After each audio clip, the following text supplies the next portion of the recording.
15, 10, high five.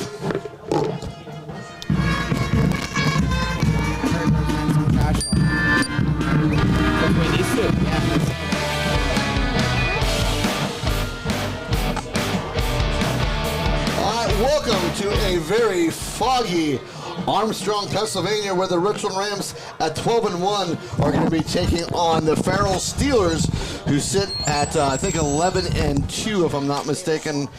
So it should be a good game here tonight. First round of the state playoff championships.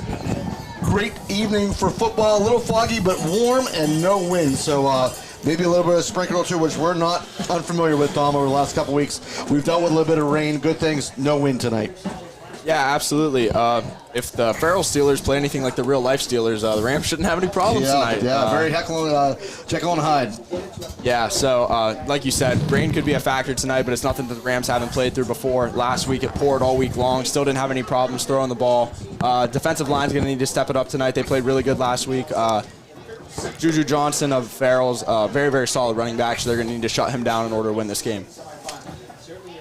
And Brian, I mean, this is a state game. My fear, we talked about a little bit in the car, is how much of Richland was on such a high and so pumped up to play Bishop McCourt last week for the District 6 title. I hope they don't fall in the trap of, hey, we made it that far, we don't care. I'm hoping that the intensity is the same going into this game.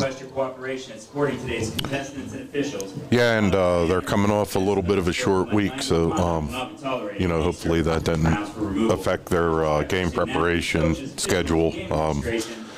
Only having 6 days between games, but I would hope the intensity's there. They understand the magnitude of the game. If you're a senior and it's the last time you go out in a football field and play, use that as a motivation. Even that, I mean, this is how many opportunities you're going to get to be in a state playoff and get a chance to do this. This is such an opportunity for these kids to come out and have another week, maybe get another week and actually play for the state title. I mean, this is nothing to take lightly. Yes, it's great winning the District 6. That's awesome for them. That was the goal of theirs. But now you have a chance, Tom, to go even further. That should fuel you to go ahead and give it your best here tonight on this field. Absolutely. You can't be content with just winning a district championship. I mean, obviously that's a huge success, but what's even more of a success is winning the state championship, and bringing that home to Richland would mean so much for the community as well as the players. So I do think they need to keep the drive up, keep the intensity, and go look to win a state championship this year. Yeah, Sponge, you are on the Richland sideline, which we can't see very well. Yeah, in fact, I can't see you guys. I can even see you, so you're going to be a big help to us because we cannot see numbers on the side of the field. Don't you see me doing jumping jacks? Yeah, but conditions on the field, it seems like the wind's pretty down. Yeah, there's no wind. There's a little chill in the air, but like you said, the fog is going to be a factor tonight. I mean, the ball in the air, looking into the lights with the fog might affect it a little bit. I know Richland's pretty hyped up down here, but Farrell was doing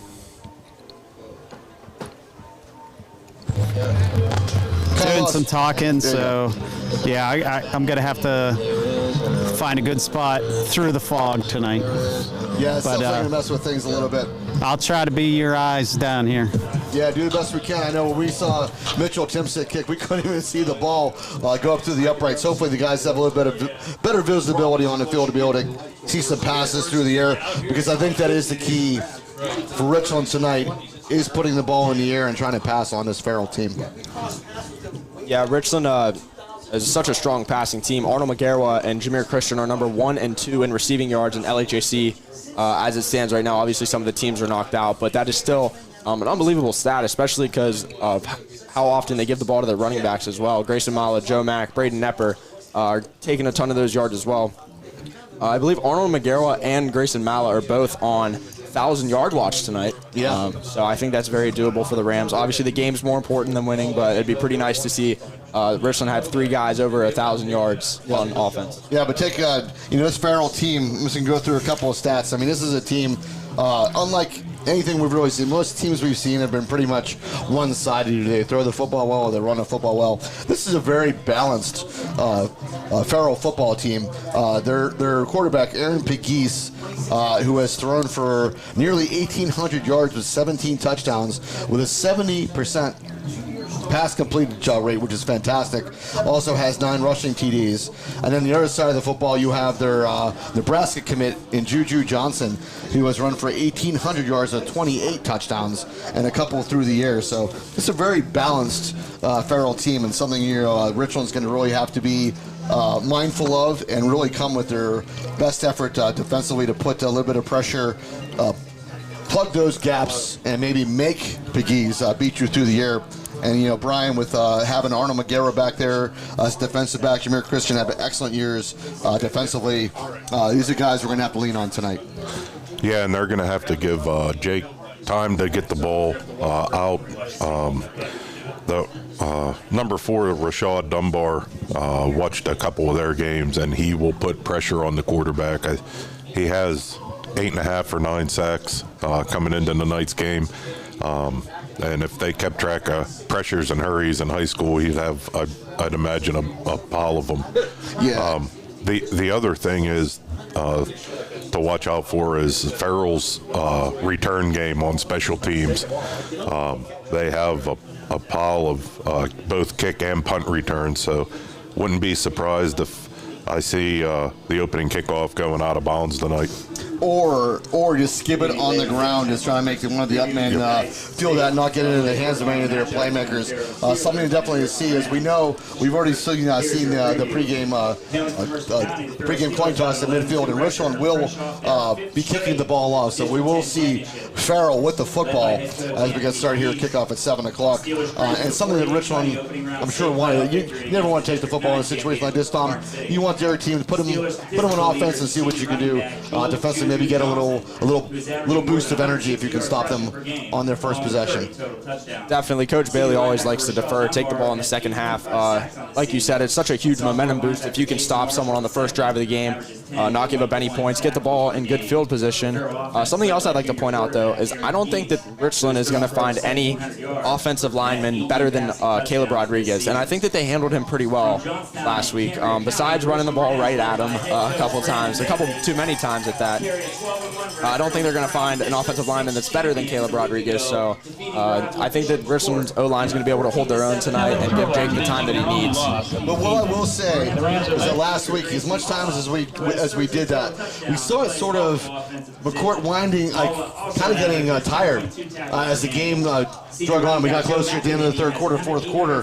All of a sudden, Richland, who wasn't having any success running out the middle, was now finding success running out the middle because they were getting gassed. And we look at this Farrell roster, pretty small roster, Dom. And as Brian said, more of a single A team that plays up to double A. So these guys are on the field a lot. If Richland can maybe go up-tempo a little bit, Brian, maybe we tire them out a little bit. Maybe it opens up a little more for the Richland offense.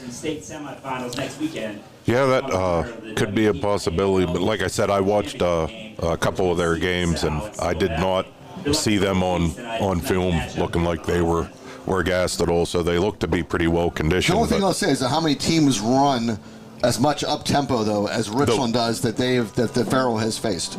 The Wilmington team, although they run like a wing team, but they run up-tempo.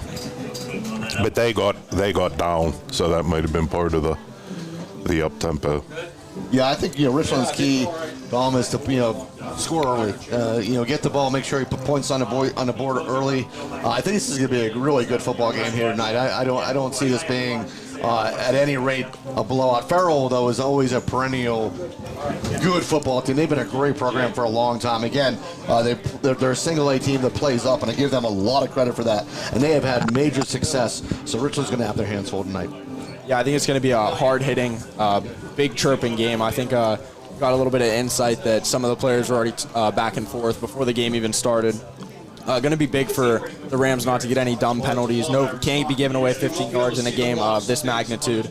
So I think the Rams just need to play their ball, let Farrell talk, and if Farrell wants to give away 15-yard penalties, I'm sure Richland will accept them with smiles on their faces. Yeah, I mean, trash talking is a part of the game. I mean, Dom, you played. I mean, you know, it's all part of it. But you got to keep those emotions in check. It's great to do a little trash talking, but you have to know where the line stops. And you're right, you can't cross that line. You can't give a good football team 15 extra yards. You can have an extra set of downs. You just cannot do that. Yeah, I'm sure Brian has noticed this a bunch in his career as a ref, but when you hear chirping, you just try and stay away from it unless it gets too bad, you know. But there's a lot of chirping that goes on in the Richland football games. I know some of the guys that play with their hearts. Sometimes their emotions get a little bit out of hand, but tonight they need to completely eliminate that, play mellow-headed, don't get in their heads, and just play clean football. Which is a good point, Brian. So when you're on the field and you hear kids constantly chirping at each other, at what point do you ever have to step in and say, hey, guys, cool it, or do you kind of let it go? No, you let them, you know, chirp a little bit, like it's part of the game, but, if it starts to get constant, you go in and say, hey, go to your huddle. You know, that's the first thing you do, just to basically let the players know they're being watched.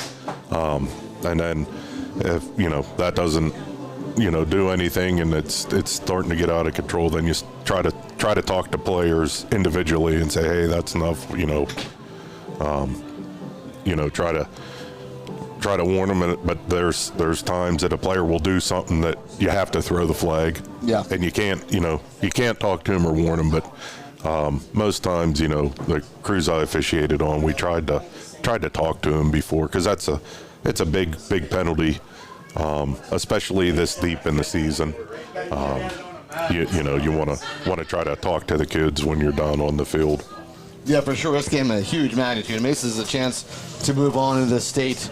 I mean, Richland is so fortunate. We've been very, very fortunate to have such a good program as well. To be able to be here again and be in a state game, and how nice it is for us not to have to play Southern Columbia in the first round, Dom. Yeah, finally. It feels like Richland plays Southern Columbia first round all the time, which is almost a bit of a breath of fresh air that they don't have them until it would be the state championship they would play them. Not to take anything away from Farrell, though. They're a very, very solid team. But, yeah. No, it's just nice. I don't care who we would have played. It's just nice not to have to play Southern Columbia. In one year, we actually had to even go to Southern Columbia. Good, Sponge. I'm just checking in. I lost you guys for a while there, and it seems like I'm back. Yeah, we got you good, Okay. buddy. It seems like there's a little heavier fog, almost, if that's possible. Your message was received, Sponge. We've been up here playing You got with her all cords. figured out.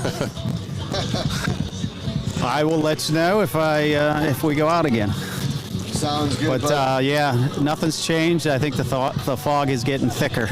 yeah, I think it's going to be here to stay with us for the rest of the evening. Leon is getting larger. Oh, for sure. We had a great dinner, by the way. Went to the Craft House and Gastro Pub out here in Kittanning. Actually, fantastic meal. Dom, you had the Alfredo shrimp or something, fettuccine with shrimp. Awesome meal for you. Yeah, the shrimp Alfredo was absolutely delicious. They did come out, and I was a little worried. The waiter asked about my food. He was like, shrimp Alfredo, or he was like, you want the shrimp fettuccine, correct? And I was like, yeah. I thought he was going to say, we don't have any shrimp. And I was going to be like, I was afraid too. Yep. No, he came out to ask me what kind of sauce I wanted. Yeah. Phenomenal experience. My food was delicious. Ed had a couple Guinnesses. We had a great time. Yeah, I don't think Dom, though, actually even chewed. I'm pretty sure, like, I got my meal, I looked down, I picked out a piece, and he was already done. Like, I'm not sure if you even chewed your food.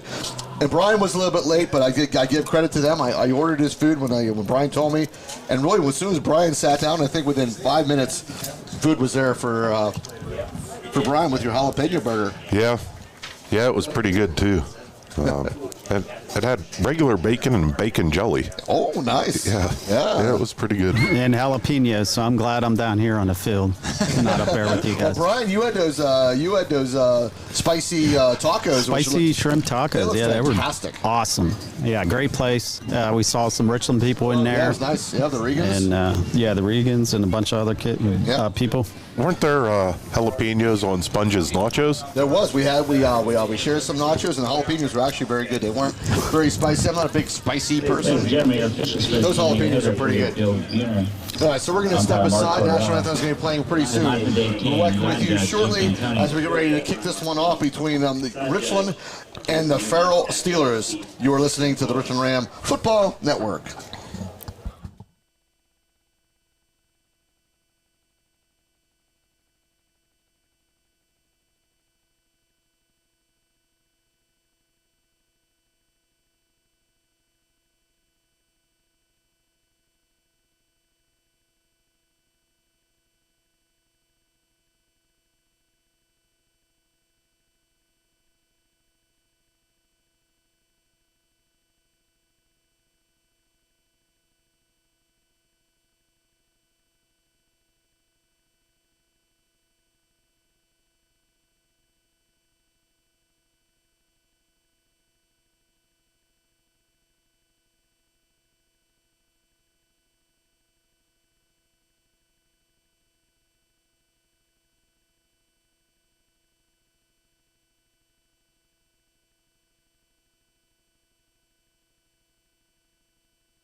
We're back with you on the Richland Ram Football Network. I'm Ed DiMartino along with Dom Shank, Brian Schmidt, and Brian the Sponge Brett on the field for tonight. We're going to need immensely, because if you're looking on the video screen right now, probably not going to see a whole lot of the Richland benches. It is covered in fog, so it's going to be one of those nights where weather could definitely impact it. Not so much with the wind, but maybe a little bit of rain, and certainly the amount of fog that we have to deal with tonight. So Sponge is going to be a big part of the broadcast now, just giving us numbers on the field as we head toward the Richland bench I'm side. not always big part of the broadcast. I was saying, but even more now to give us numbers, because we can't see a thing over there. The home team on the scoreboard. Yeah, it's not as bad looking at Farrell's numbers, but Richland's are pretty tough to see. It's a good thing that we've been broadcasting their games all year long, because we kind of know the numbers by heart now. Yeah, we kind of know the players just by looking at them, and the way they move. It kind of makes it a little bit easier, but yeah, definitely going to be hard to pick out numbers. So if we stumble a little bit, you know why. It's a very foggy night here, but the player to watch out here for the Farrell Steelers is number 3, Juju Johnson, going to Nebraska. Big-time Division I commit, had an excellent season running the football for these Steelers, and something Richland's going to have to key on. Again, they will be kicking off here to Farrell to start this football game, and I kind of expect where they'll have Mitchell even just kind of pooch it, Brian, or just kind of scrib it along the floor, like you said, just put it out of bounds, not to put it in the hands of any of these playmakers for Farrell. Yeah, I'd be shocked if one goes deep. It's too bad that Nebraska's going to lose to Penn State tomorrow. And Pitt's going to beat Georgia Tech. Maybe. Number 7, Jaden King Vincent. So just about underway here at Armstrong High School. I don't see 3 even back. 8 and 7 are the deep. All right, so it's going to be Jaden King Vincent and Dorian Kane, who are going to be back deep for Farrell. This Farrell team is pretty young. They only have a handful of seniors, a lot of juniors, and very, very young team. Very right. Underclassmen. A lot of underclassmen, which bodes well. I said this Farrell team is always perennially very, very good. But a good opportunity for Richland here, coming into a state playoff game, to try to gain another week on their march toward the state final. So Mitchell Timstick will place the ball down at the 40-yard line. We are just about underway here from Armstrong High School.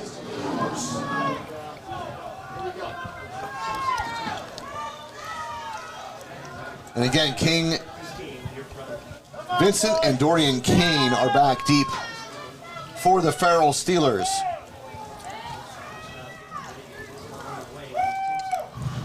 And kick is away.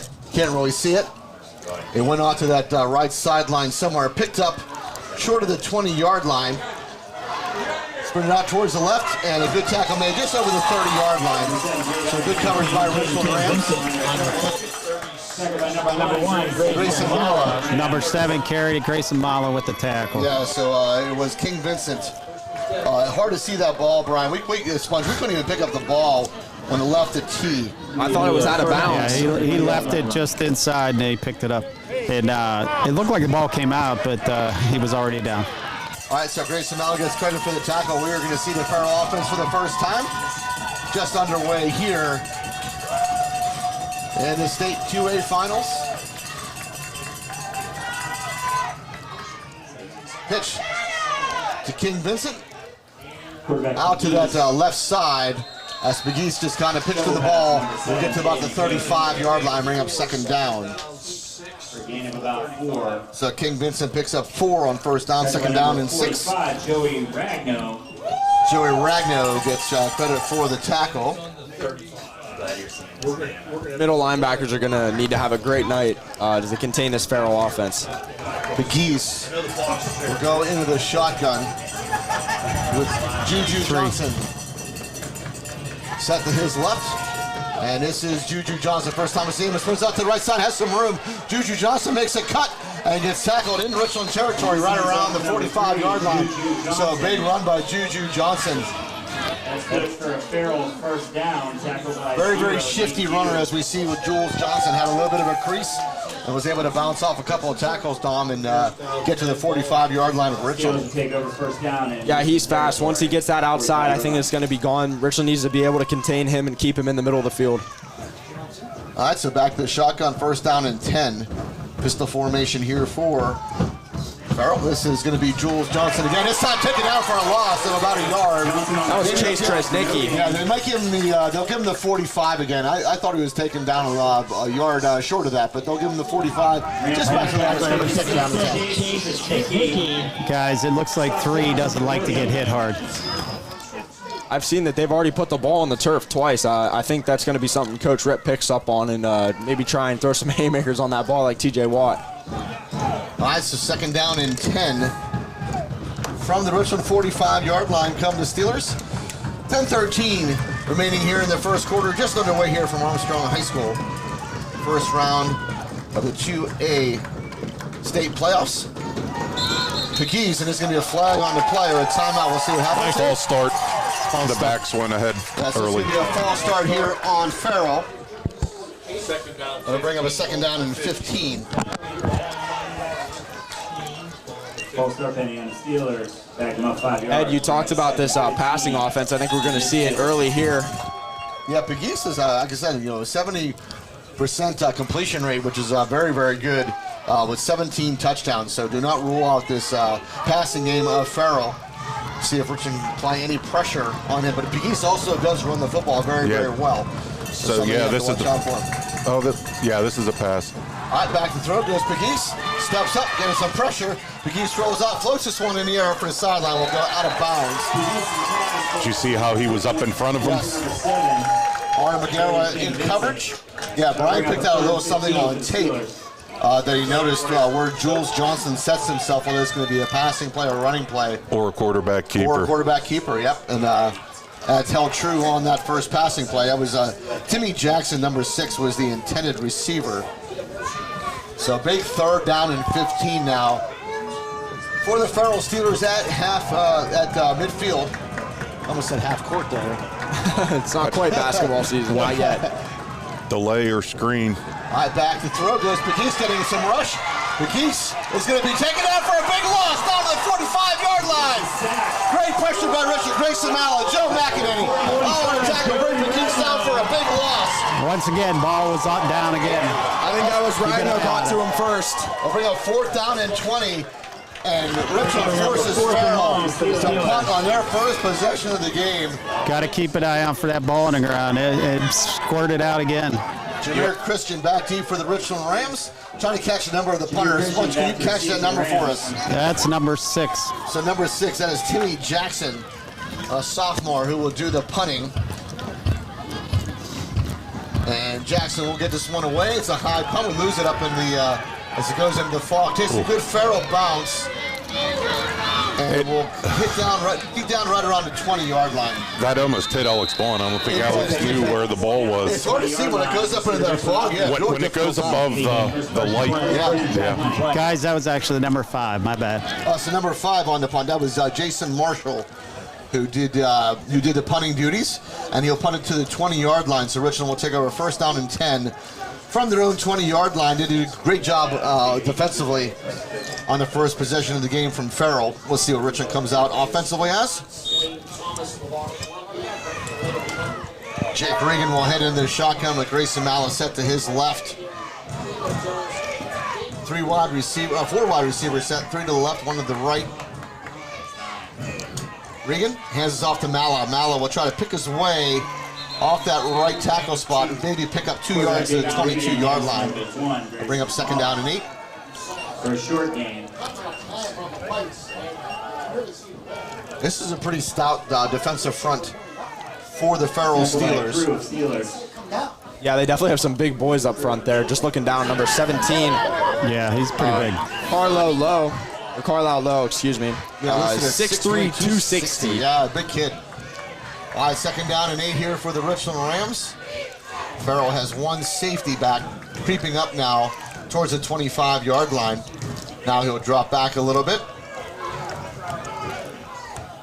Regan to the shotgun. Regan hands it off. This is a good carry by the Richland Rams out to close to the 30-yard line. Fumbled. And I think Richland may have lost the ball. Yeah, he lost it. Nepper lost it. He had a lane and just lost control. So Nepper lost the football, and Farrell will take over as they were able to jump on the football. So big mistake here by the Richland Rams early after they had such a good defensive stand on the first drive of Farrell. Now give it up deep in Richland territory. Farrell takes over at the Richland 28-yard line. Not what you can afford. It was a pretty good run by Nepper, had a pretty good hole. Oh, yeah, there was a big hole. He got through it and just lost control of it. Nobody hit him. I got a feeling this one's going to Juju Johnson. All right, so McGee's in the shotgun here off the turnover. This is Juju Johnson. Able to bounce it out to the right side. Juju Johnson gets out to the right side. There's a hold. That's coming back. That's coming back. But there is going to be a hold on the play. This will come back. Big hold here by Farrell, which will negate a Juju Johnson 28-yard touchdown. Let's see where he moves the flag to. That'll come back to the 25. It'll be 2nd and 7. Yeah, Juju Johnson ran up to the line, bounced it back out to the right side, but there was a holding. Yeah, that's where they haven't seen it back like that. I mean, they bottled. He was able to bounce it out. Yeah, very, very shifty runner, very fast runner, and was able to get to the outside. There was nobody there to stop him, but a hold is going to negate that. It's going to come back. So he's going to pick up a first down and 9 from the 27. Yeah, if I was Farrell, I don't know why I'd keep giving him the ball up the middle. Obviously, very, very fast kid. If he gets the edge, he's gone. I'd try and give him the ball outside, maybe in a jet sweep, maybe a little toss pass. But right up the middle, right at Richland's front, I don't think is the best idea. All right, so the ball comes back to the 27-yard line. It'll be first down and 9. McGeese back to Jules Johnson. Jules Johnson picks his way and will get over the 20-yard line, close to the 15. He'll give him a 17. That should be enough for a first down. It'll be first down and 10. He bobbled the ball a little bit on that, too. Yeah, the ball must be a little bit of slick. I mean, it's very, very Turf's a little slick. Yep. So we've seen both teams have a problem handling the football. Unfortunately, Richlands came out, hit the turf, and Farrell was able to jump on it. That's what puts him in this excellent field position with first down and 10 now from Richland's 17-yard line. Their second possession of the game with 7:33 here in the first quarter. No score from Armstrong High School. McGeese off to Juju Johnson. Juju Johnson breaks it out to the right side. Taken down. And there's a face mask. Yeah, it could be a face mask here on Richland as they go grab the hold of McGeese, and Juju Johnson. Well, that's going to be... should be half the distance to the goal. Yeah. I think that'll give them first and goal just by a yard. It's hard to see where that front stick is. I think it's on the 8, though. Yeah, it's going to be at the 3, I think. No, it's half the distance. It'll be at the 7. Okay, yeah, he's got it. Yeah, ball at the 7-yard line. So first down and goal now for the Farrell Steelers as Richland unfortunately fumbled the football after they stopped Farrell on. They forced them to punt on their first possession. And this is Juju Johnson out to the right side. Juju Johnson will just walk it into the end zone. For Farrell's first touchdown of the game, Juju Johnson, we know we see a lot of number 3 in this game. Able to take it to the right side and find the end zone. Puts the Steelers up 6-0. And Brian, I think you said they don't really have a kicker.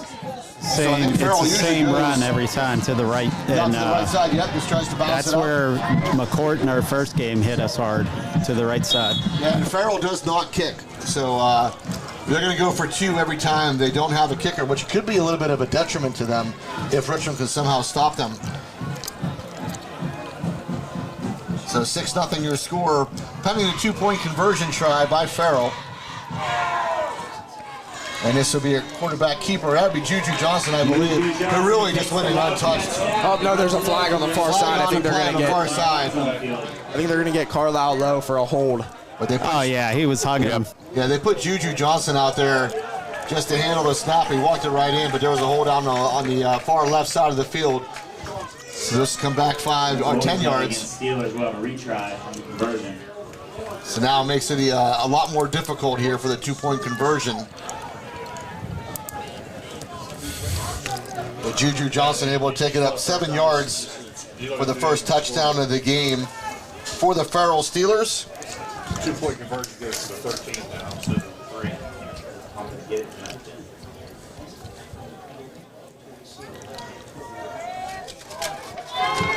All right, so the ball out to the 7-yard line. McGee's back to throw, getting some pressure. Trying to maneuver, has to just float this one in the air. Picked up by Juju Johnson. Tries to make a move, it slips down, so 2-point conversion fails. And Richland will hold. So 6-0 your score here off of the fumble by Braden Nepper. Gave the ball to Farrell at the Richland 28-yard line. Farrell able to cap it off with a 7-yard Juju Johnson touchdown run, but failed on the 2-point conversion. And again, how huge is that, Dom, not to put up 7 points on the board and only come away with 6?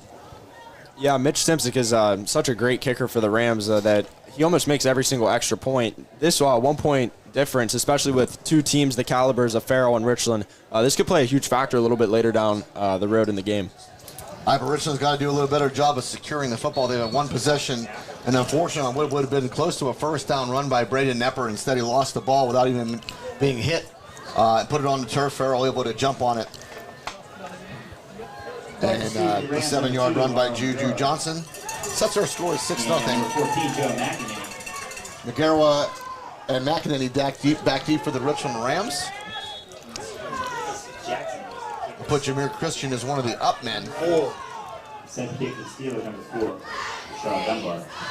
Shaw Dunbar will kick this one away. Picked up by the up man at about the 40-yard line. This is Braden Nepper. And Braden Nepper taken down right around the 41. So Richland will have good field position to start. Their second drive of the game, down 6-0 with 7 minutes exactly on the clock. Braden's going east-west. You need to go north-south. Yeah, sure. You need to go up the field.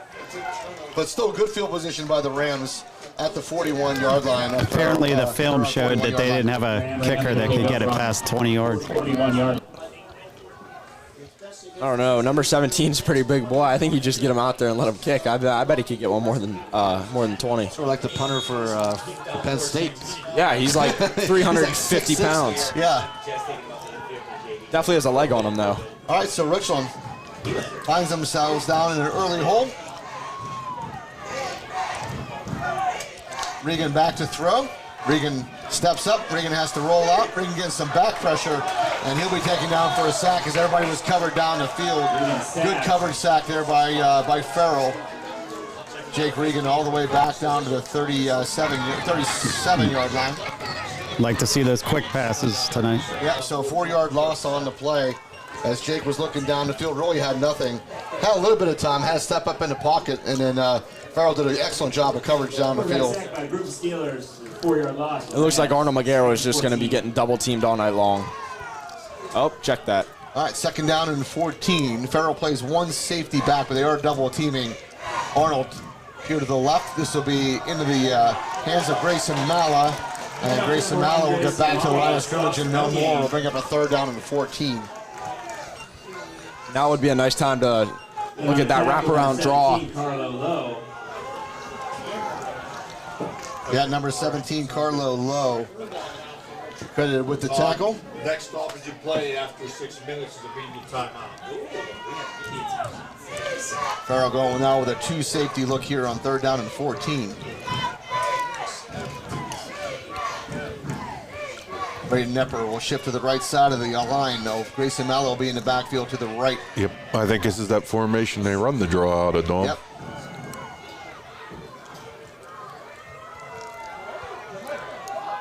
And Regan will, that's exactly what's going to be run. Grayson Mallow will get over the 40-yard line, taken down at about the 43-yard line. It'll still come way short of 1st down, so Richland will be forced to punt. So good job by the Farrell defense holding Richland. Something I failed to mention when I interviewed Jake Regan last week was how good his punting was. He flipped a couple times last week. Yeah, twice. He had a 55-yard punt and a 60-yard punt, I believe. I think you almost got to put this one out of bounds. They got Juju Johnson and number 7, Jadon King Vincent back. Both shifty guys that have made a couple plays already this game. I just don't think you can afford to give them the ball in open space. All right, Jake Regan will kick this one to the sidelines. Exactly what we'll do is sort of angle the punt and keep it out of those hands of those players. Good call, Dom, for sure. We'll see where they spot this ball right at the 30-yard line. So good punt by Jake Regan. Farrell going to have to go 70 yards if they want to get it into the end zone. Media timeout. We'll run down our sponsor list for the first time tonight. Thank you for your support of the 2025 season. Thank you to First Summit Bank, Slovenian Savings and Loan, Mars Team Advertising, Vintage Physical Therapy, Able Pest Control, Flair of Country, Advanced Office Systems, RNDT, Advantage Auto Service, Market Basket, Ashbro Landscape and Curbing, The Halcos, DB Homes, Grayson Lawn Care, Beeline Express Trucking, Beauty Lawn, Best Window and Door Company, Cardellino Eye Care, Chan Soon Chong Medical Center, Dr. Edward L. DiMartino, DMD, The Willow, FWF Insurance, Erie Insurance, FX Screen Printing and Embroidery, Johnstown Insider, Next Gen Amusements, Moore Family Dentistry, Pinnacle Chiropractic, Precious Metals and Diamond Company, The Fifth Eatery and Ale House, Laurel Auto Group, RPM Signs, and State Senator Wayne Langerholtz. And a big thank you to the Richland football boosters who made this possible, Dom. We wouldn't be with video or audio without the help of those sponsors and the Richland football boosters.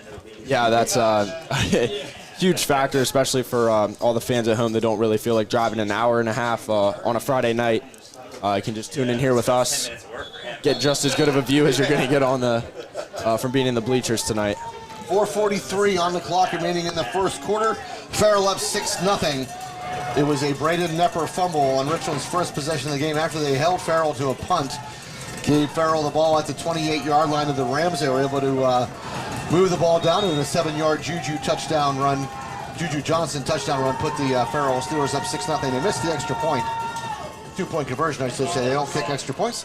And this is Juju Johnson, who will go off of right tackle again. Joe McEnany coming up a little bit limp, but stays on the field as the ball gets over the 30-yard line to the 32 2-yard Brody Hollis on the tackle. So Brody Hollis credited with the tackle. So second down and 8. Yeah, and they're running heavily, as you said, Sponge, off that right side.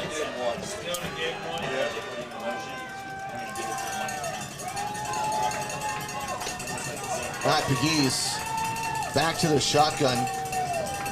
Second down and 8. And this will be Juju Johnson once again off of that right side. Taken down as he crossed the 35-yard line. They may give him the 36. For a short game. They'll bring up third down and 4. And on the tackle, number 45, Joey Ragnow. Joey Ragnow. Yep, Joey Ragnow on the tackle. Clock down to 3:45 and counting here in the first quarter of the 6-0 game. Sponge, like you said, I don't think Juju Johnson likes getting hit very much, so they just got to keep hitting him hard and often. Yeah, he doesn't. I mean, he's always getting. It's football. Yep, exactly. All right, so big third down and 4. As this will be Juju Johnson once more. And Juju Johnson is going to come short of the sticks. I believe he has to get to the 40-yard line. I don't think he got there. We'll see where they spot this. He should come short. He will be a yard short. They'll bring up fourth down and 1. So we'll see what Farrell decides to do there inside their own territory at the 39-yard line. And they're going to go for this. I guess when you have a back like Juju Johnson, why not? But this could be a huge short of skin. They're going to go fast. Give it to Juju Johnson. Richland right there. He's down. And his name may have been down. Richland, the ball's out. Richland has it anyway. No, he's signaling first down. So Richland able to make the stop. Brody Hollis on the tackle. I think they marked him short. They did. They marked him short. They had to get to the 40-yard line. Yeah, that's got to be Richland ball. They were already pointing towards the Richland side. Are they going to give him a first down now? That's the third time in a That's what I said. That's a The line judge. bad spot. I thought he was down in the backfield. Yeah, they gave him a bad spot. That's a really bad spot. That was not a first down. It was short. You'll have to check. All right, this is going to be Pegues on the keeper. And Pegues Nate will take Pugh. it down for a loss. Nate Pugh makes the tackle all the way back to the 38-yard line. 37 maybe. But yeah, that was a bad spot. I thought he was down as well, Brian. No, I mean in the backfield he slipped. It was He slipped very, down. I thought he went down too, but even at that, I don't think he got back to the 40-yard line. Yeah, watching that back hit, I think his knee hit in the backfield. Second down now and 12 after the 2-yard loss. Farrell comes out in the Same set. Geese back to throw. Geese looks along over the right side. Broken up, tipped, and the catch is made. Juju Johnson, I believe, off the tip. No, that was number 8, Dorian Kane. Yeah, Dorian Kane. You gotta be kidding me. That went off Nepper's helmet. Yeah, went off right off of Braden Nepper's helmet and right into the hands of Kane. Down to the Richland 35-yard line. Hey, going back to that 4th down, the chain crew didn't even think he made it. They brought the chains down for us to have the ball. Actually, the linesman over here was pointing Richland's way. And next thing I know, they're flipping the sign and to first down. First down and 10. Juju Johnson, big hole. Juju Johnson, 20-yard line, still on his feet. 15 before he's taken down. They'll put him down at the 16-yard line. This is where the momentum just gets out of Richland's hands. A call that shouldn't have been made and the catch that shouldn't have happened, and now Juju Johnson's going for a 20-yard flash right down the middle of the field. Yeah, that was a big 4th and 1 at their own 39-yard line. And Richland, I thought, made the stop where Juju Johnson's knee touchdown in the backfield anyway. Play should have been dead, and I don't think he even got to the 40-yard line, but they put the football point of the ball right at the 40, gave him a first down. And then a tip ball off the helmet of Braden Nepper. Gives them excellent field position here as they move the football. Going up number 5, Jason Marshall the second. So that is Jason Marshall on the carry. Will get down to the 11-yard line. Down to 25 seconds here and counting in the first quarter. 5 yards to bring up a 2nd and 5 for the Steelers. 2nd down and 5. And they will not have to run another play. They can let this go down. No, they will have to run another play. Play clock down to 2. Stopped at 2, though. The referee just tried to pump it up. Yeah, I am not sure what's going on here. Okay. 2nd down and 5. This is Juju Johnson. And Juju Johnson will be taken down as he crossed the 10-yard line. Taken down at about the 8. I think that's going to be 3rd and short. Nate Pugh in on our tackle. And that will be the end of the first quarter. Richland down 6-0 with Farrell on the move again. They'll have the ball End of 1 quarter play. at the Richland 8-yard line when we come back after the So while we're at the end of the first quarter, just like to give a thank you to our sponsors. So thank you to First Summit Bank, First Team Advertising, Able Pest Control, Advanced Office Systems, Advantage Auto Service, Ashbro Landscape and Curbing, DB Homes, Beeline Express Trucking, Beauty Lawn, Best Window and Door Company, Cardolino Eye Care, Chan Soon Shong Medical Center, Dr. Edward L. DiMartino, DMD, The Willow, FWF Insurance, Erie Insurance, FX Screen Printing and Embroidery, Johnstown Insider, Next Gen Amusements, More Dentistry, Pinnacle Chiropractic, Precious Metals and Diamonds Company, The Fifth Eatery and Ale House, Laurel Auto Group, RPM Signs, State Senator Wayne Langerholt, Slovenian Savings and Loan, Vantage Physical Therapy, Flair of Country, R&DT, Market Basket, Mahalco's, and Grayson Lawn Care. All right, good job, Dom. And thank you once again to all our sponsors and to the Richland Football Boosters. As we are at the end of the first quarter, it's going to be a 3rd and 2 for the Farrell Steelers from the Richland 8-yard line. As we switch ends here.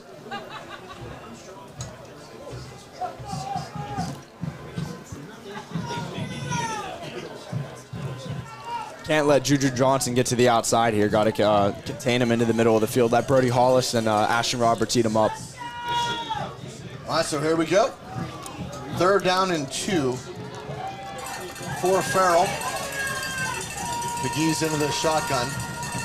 They'll put 2 backers in the backfield now. This is Johnson off to the right side.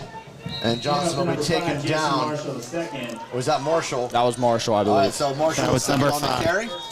Got the first down. And he picks up the yardage necessary for the first down. So first down and goal now. It's good enough for Steelers first down. They'll put the ball. Let's see where they spot this. Hard to see from up here. Looks Ball like the fog. 6. At about the 5-yard line. It's getting The 6. Goal from the 5-yard They line. put it at the 5.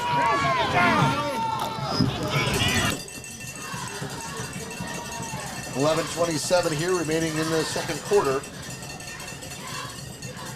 The Geese Juju Johnson out to the left side. Juju Johnson sprinting for that pylon, and he has it.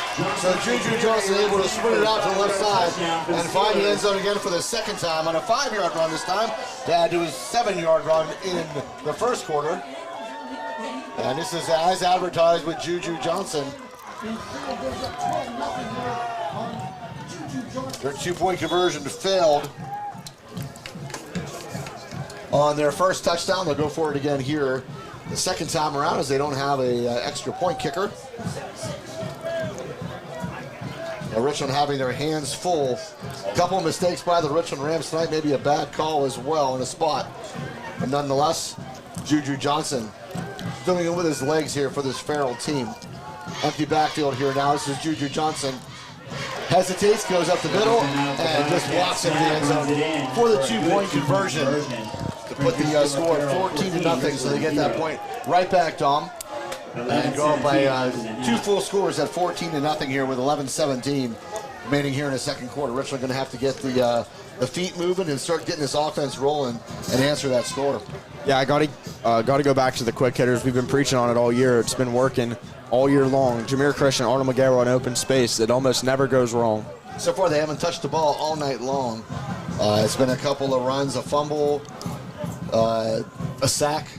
So really, they haven't gotten the passing game involved quite yet, and I agree. Hit those quick hitters, get your playmakers out in space. And Farrell has taken advantage of a couple of mistakes by the Richland Rams. With that touchdown, Juju Johnson set a Farrell school record. 76 total touchdowns. So Juju Johnson has set the Farrell High School record with a 76 total touchdown. Wow. Yeah, he's impressive. Again, just mirrored the fog pick up a little bit. Yep, going to Nebraska is Juju Johnson. Joe McInerney, 14 back to receive along with number 2, Arnold McGarrow. Oh, they're on the wrong yard line. Yeah, they have to put it at the 40. They're putting the ball at 35. They can move up to the 40. Before Rashad Dunbar set kick the Steelers. So Dunbar will reset this ball at the 40-yard line. McInerney and McGarrah are back deep for the Richland Rams. Last time they put this ball just to the up man, Braden Epper was able to field it right around the 40-yard line. We'll see where Dunbar puts this time. And a little pooch kick again. Should let this ball just go out of bounds, which is what McInerney does. Richland will get the ball at the 40-yard line. Or could you have them kick again, though, Brian? They have a hard time kicking the football. Yeah. Would you make them re-kick? I think I may make them re-kick. I mean, they don't have much of a kicking game at all, if any. No, it looks like they're just sending the offense out. Richland going to take the ball at the 40-yard line. I think I would put them and make them kick again, in all honesty. No, they're only at the 35-yard line. Or 35, I guess that's where it comes back to. Yeah, 35. Yeah, I would make them kick again, personally. Yeah, I think I would as well. But Richland going to take over first down and 10 from their own 35-yard line, down 14-0. 11-17 remaining here in the second quarter. Richland's third possession of the game. They fumbled on the first one and went 3 and out on the second one. Need to get the ball rolling here. Bunch formation to the left for the Richland Rams. Regan hands this one off. This is Joe McInerney. Joe McInerney will push the pile towards the 40-yard line. Good hard run by Joe Mack. He'll actually pick up 6 yards and get to the 41-yard line and bring up second down and 4. Good run by Joe Mack. Second by number 5, Jason Marshall II, and number 4, Rashad Dunbar.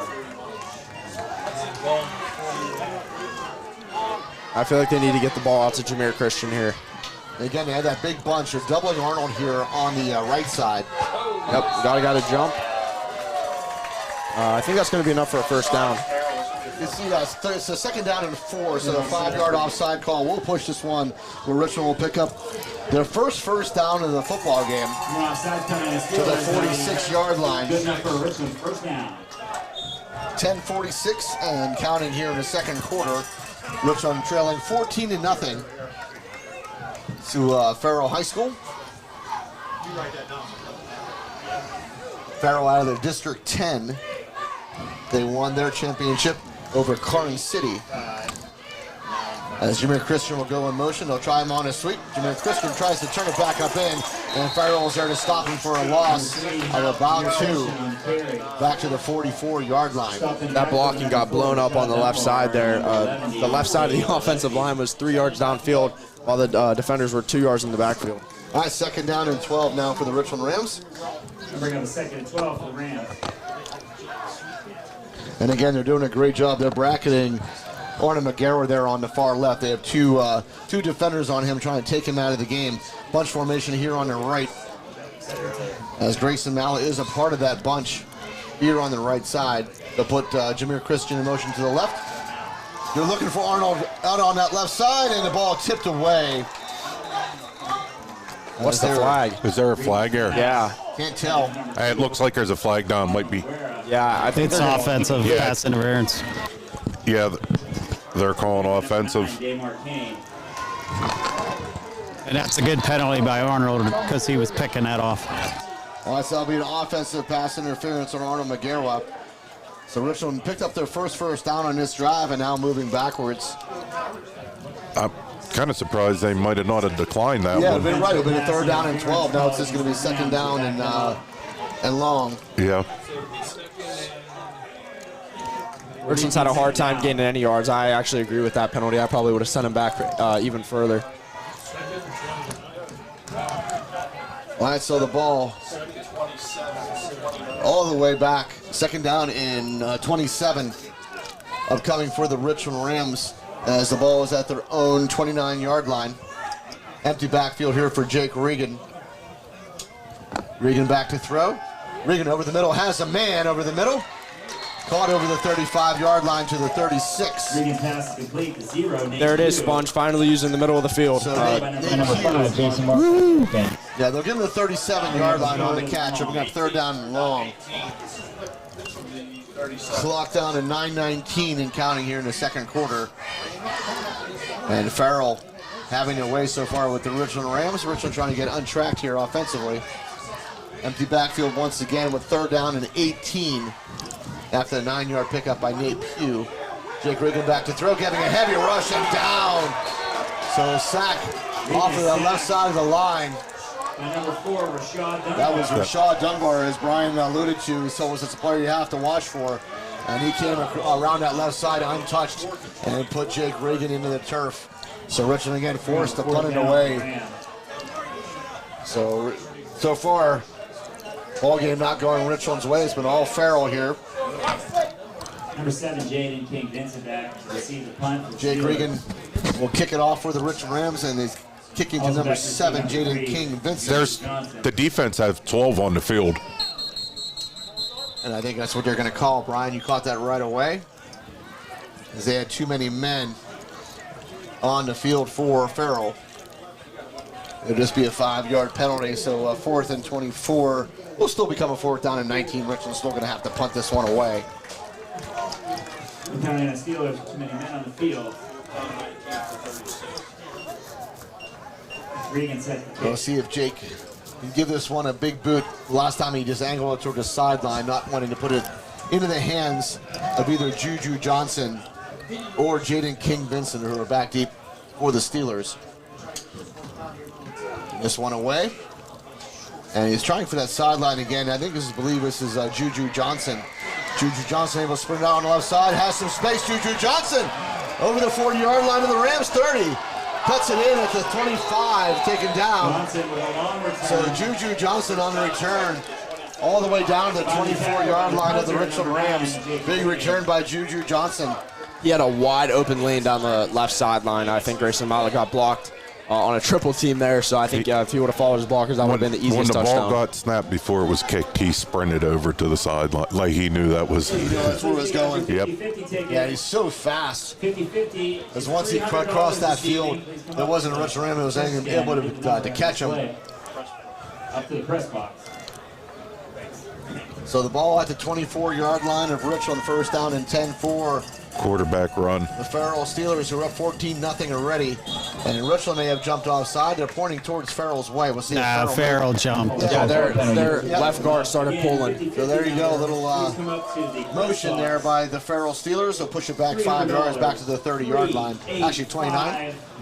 First down and 15. 3-8-5, 9-5-1. You can come up to the concession stand side of the press box.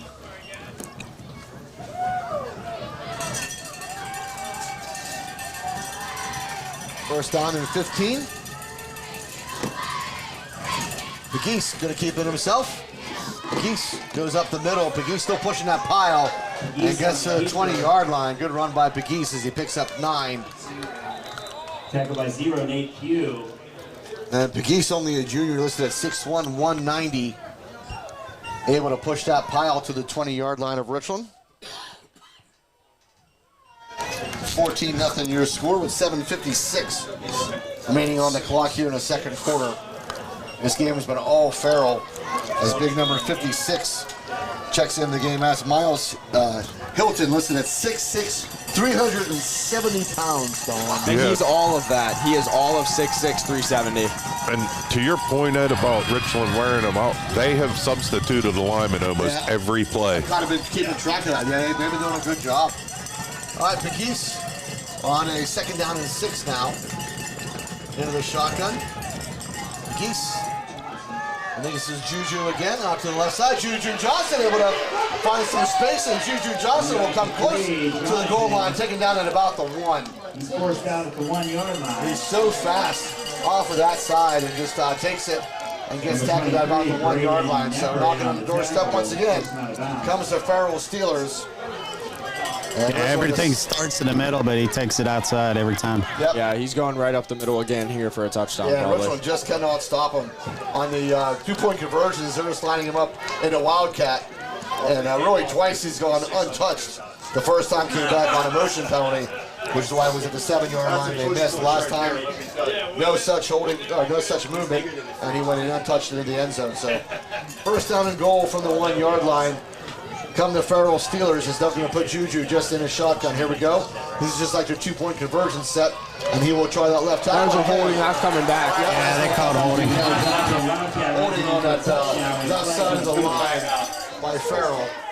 Will negate the 1-yard touchdown run by Juju Johnson. Looking for his 3rd one of the game. So a big holding call on the Steelers. And again, they don't have a kicker, Dom, so they have to get into the end zone to score.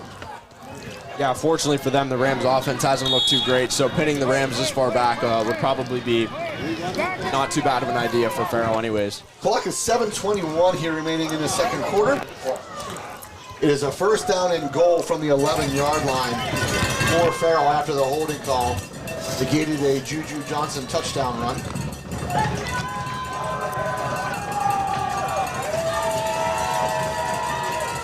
This is Juju Johnson again on that Wildcat. Sprints it out to the right side. Juju Johnson is just going to take it in.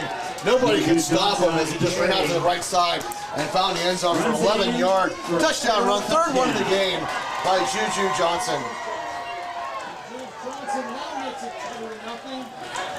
So this game is Right side every time. Every time. All Juju Johnson, though. Once he gets that corner sponge, nobody can catch him. I mean, he just, No, they haven't seen speed like this all he year. just turns the corner, and there's nobody that can get him. Yeah, D'Elia is a solid running back, but 2 completely different types of players. D'Elia will run through you or run to the outside. Juju Johnson just is so much faster than D'Elia. Once he gets that corner, like you said, he is gone. All right, they're going to line up in the same formation. It'll be Juju Johnson, empty backfield for the 2-point conversion try. He's picked up one in this game already. And this will be Juju Johnson, sprints out to the right side. This time Richland has a lot of pressure coming. He heaves it into the end zone, and that will fall incomplete. So Richland able to stop that 2-point conversion to make it 20-0 now. Richland did a really good job that time, Dom, of stringing Juju Johnson out to that right side and not allowing him any room to run, and just was forced to just heave the ball up into the air. Something I noticed is Farrell's offense goes completely through Juju Johnson and his strengths. The backside tackle and guard are pulling every single play because they know those backside defensive linemen aren't going to be able to chase him down and go shoestring tackle him because of his speed. So they just get 4 linemen out there in front of him, and it just works every single time. Offensively, we got to get back to some quick hitters, get our guys in the open space. I mean, Jake's not going to have the time to look downfield. Totally agree, Sponge. Get the ball out to the playmakers. Learn off those some of those bunch formations because they're bracketing Arnold with 2 men on that side, which takes a man away from when you're bunching on the other side of the field.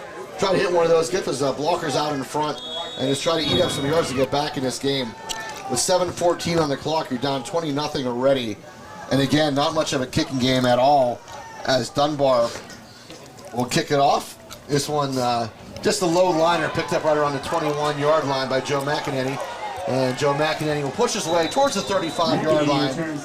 Richland will take over first down and 10, looking to get back on track. Richland does get the ball after half, so if Richland can somehow go down the field, maybe get a score, maybe you can take us to a 2-score game. With them keying on Arnold and Jameer, maybe look for Alex Bond, who has 6 catches on the year and 5 of them are touchdowns. And the interception was in the end zone. So, yeah, all Alex Bond does is catch passes in the end zone. I guess we can say both of his interceptions were in the end zone because he has a pick 6 and an interception actually in the end zone. But I actually like the middle of the field. We saw Nate Pugh wide open in the middle of the field. It was like second down and 27. He was wide open down the middle of the field. I've been calling for that middle all year. Right now, why not shoot up 9-10 yards a pop? We need to get something going here with 7:08 remaining here in the before halftime, and you're down 3 scores. So yeah, when the ball snapped, both safeties make a sprint to the sidelines. Reagan back to throw, has a man over the middle. Jackson Fitel able to make the catch. And there it is, down the middle. Jameer Christian maybe calling for a hold on himself over here on his right side, but great catch by Jackson Fitel into Farrell territory at the 48-yard line, first down and 10. Biggest play by the Richland Rams of the night. Nice throw by Jake and a great catch by Jackson Fitel. He tipped it to himself and able to hold on. This one's going to Alex Bond. Jake Regan Unless back to the Jake tucks it. shotgun. First down and 10. Quick throw out to that left side. This is that Jameer? That's Alex Bond. Alex Bond will take it to the 40-yard. Can't really see the numbers. Good job there, Dom. I couldn't see the number. Is that Dom Shank up there or Tony Romo? I'm not sure which one. Number 8, Dorian King. So it takes it to the 40-yard line. 8-yard pickup on first down. Bring up second down and 10. Or second down and 2. Great job by the Richland Rams. Finally starting to move the football here a little bit. Love that quick pass out there. Second down and 2. Yeah, Richland got to keep the tempo up here. Keep going at the corners. Maybe catch them off guard here again. Clock down to 5:57 and rolling here in the second quarter. Grayson Malla now steps to the left side of Jake Regan. Regan, quick throw again out to that left side and dropped. I think was that Arnold? Yeah, that was Arnold. And I think he had his head upfield looking to get some yards and forgot the football. Will bring up third down and 2. And we hadn't seen that since about week 3. So that's I think not a good sign. He wanted so bad to turn that up the field, and he just took his eyes off the ball and couldn't quite hold on. Going Malla in the backfield alone we got here. Wildcat here with Grayson Malla now. I think this is almost a little too predictable here for the Richland Rams. Unless they go to a pass, which they've only done once this year. They have one wide receiver uncovered over here on the left side. Completely uncovered, but Grayson Malla will put his head forward and get the first down as he will get to about the 36-yard line. Brian, you see that? Yeah, on this side. Yeah, they got to look for that later in the game. Completely uncovered. Well, they must, from watching film, said if one's the quarterback, he's not throwing. Yeah, they covered Jameer Christian and did not cover Jackson Fitel. Let him totally uncovered. Well, first down and 10 for the Richland Rams. They're at the 36-yard line of Farrell. 5:22 remaining in the second quarter. The clock moving. Malla again. Malla straight ahead. Malla over the 35-yard line. Malla all the way to the 33-yard line. So a 3-yard pickup, bringing up second down and 7. Is there a flag down? Or oh no, That's just the shoes. that's his shoes. Yeah, they have them taped up in yellow. But with the fog, you cannot tell. You just look down, you see yellow. I mean, They're playing the Steelers tonight. they are. They're playing the Steelers. They're going to keep Grayson. No, they're going to bring Jake Regan back in at quarterback now on second down and 7. Going to heavy in the backfield with Malla and McEnany. 2 wide receivers to the left. And this will be McEnany. McEnany stutters, picks up the middle. McEnany, big hole as he gets to the 25-yard line. Good run by Joe McEnany. It's a Richland Ram first down. So Richland on the move for the first time tonight. Before another Richland Rams. Joey Mack's hobbling off the field. It looks like that ankle is kind of giving out on him. Yeah, Joey Mack's been dealing with this for the better part of 4 weeks or so. Playing a lot of defense lately, but trying to give it a go offensively. Picked up a big first down there for the Richland Rams. And once again, Lavon Crumby, 54 will check in, listed at 5'11", 290. On the line for Farrell. Jake Regan pumps. Jake Regan looking to the left side of the sideline. Up in the air goes McGarrah, and incomplete. Regan pass.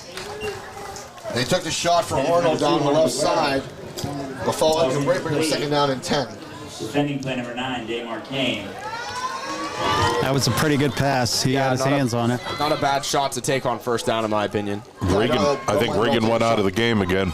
So Jake Regan will step out. They'll put Mallett in at quarterback. And we'll see if they come with this set, because, Brian, that's something to watch for, is they left Jackson Fitel uncovered the last time they ran this set, but now they're going to put somebody on him. Yeah, but he didn't go back into the box until the snap count. All right, second down and 10. This will be Grayson Mallett. Stutters, and we'll head to about the 23-yard line. Able to pick up 2, so third down and 8. They'll bring Jake Regan back onto the field here. No, actually, they never did. They never covered Jackson Fitel at all. They put the man. They left him there the whole time. Wide open. Okay. And actually, the man went more inside. If anything, he never put a body on Jackson Fitel. So something to watch out for. That time they did cover him. As number 0, Amaria Boatwright made the adjustment. So third down and 8 at the Farrell 23-yard line. Empty backfield here now. Quick throw. Arnold McGarrah on that left side. Arnold McGarrah will push inside of the 20-yard line down to the 17. That was a good job to fight for those extra yards. This could be crucial on a It's fourth going to and bring short. a fourth down and about 2. Carry number 11, Deontay Gillespie. And Richland has no choice but to go for this down 20 to Here nothing. comes a freeze. Yeah, Richland going to definitely try to run the freeze play. They caught Farrell once on this. Yep.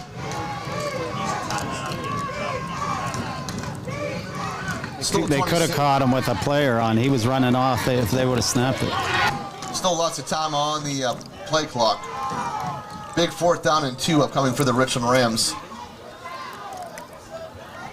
And they may even decide to call a timeout here. I wonder if they don't, Brian. Down to 3-2. I think Coach Bailey going to call a timeout. Yep. Wise timeout here.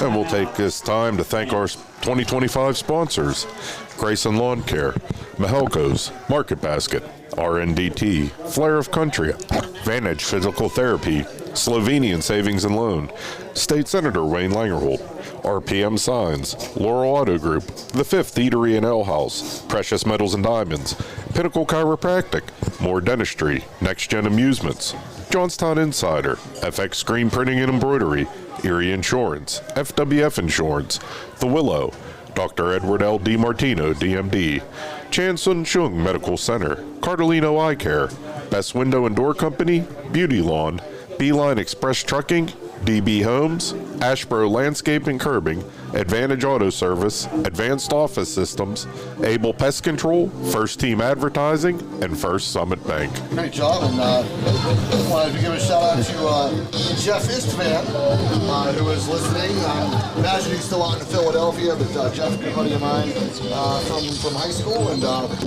he says, I think we love saying Juju Johnston, and the more can we say, he's been the whole Farrell team, so we're going to say his name a whole lot tonight. Yeah, whole offense has gone through him tonight. Kind of unbelievable all the touches he's got so far this game, but I think there's no reason to go away from him on offense. All right, so fourth down. They're going to call it 3, but it's going to be a short 3, closer to 2. As Jake Regan will go empty backfield here. This is a big play in the ball game. Richland down 20-0. Needs to get something on the board. We're about the 17.5-yard line of the Farrell Steelers.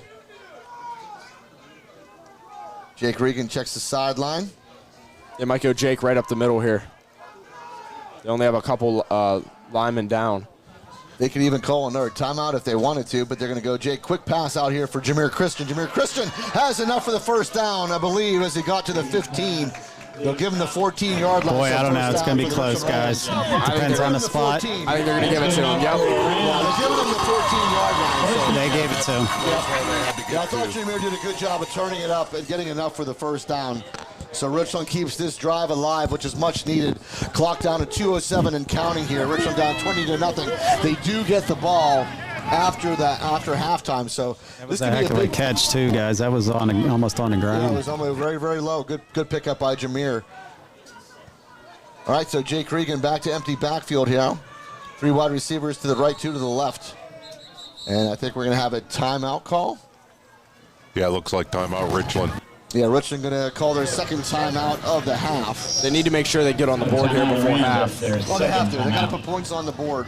And like I said, they do get the ball after halftime. So this could be a big turning point of the game, Dom. If you can somehow pick up a touchdown here, get the ball, score another one, you make this back to a 1-score game, which would be absolutely massive.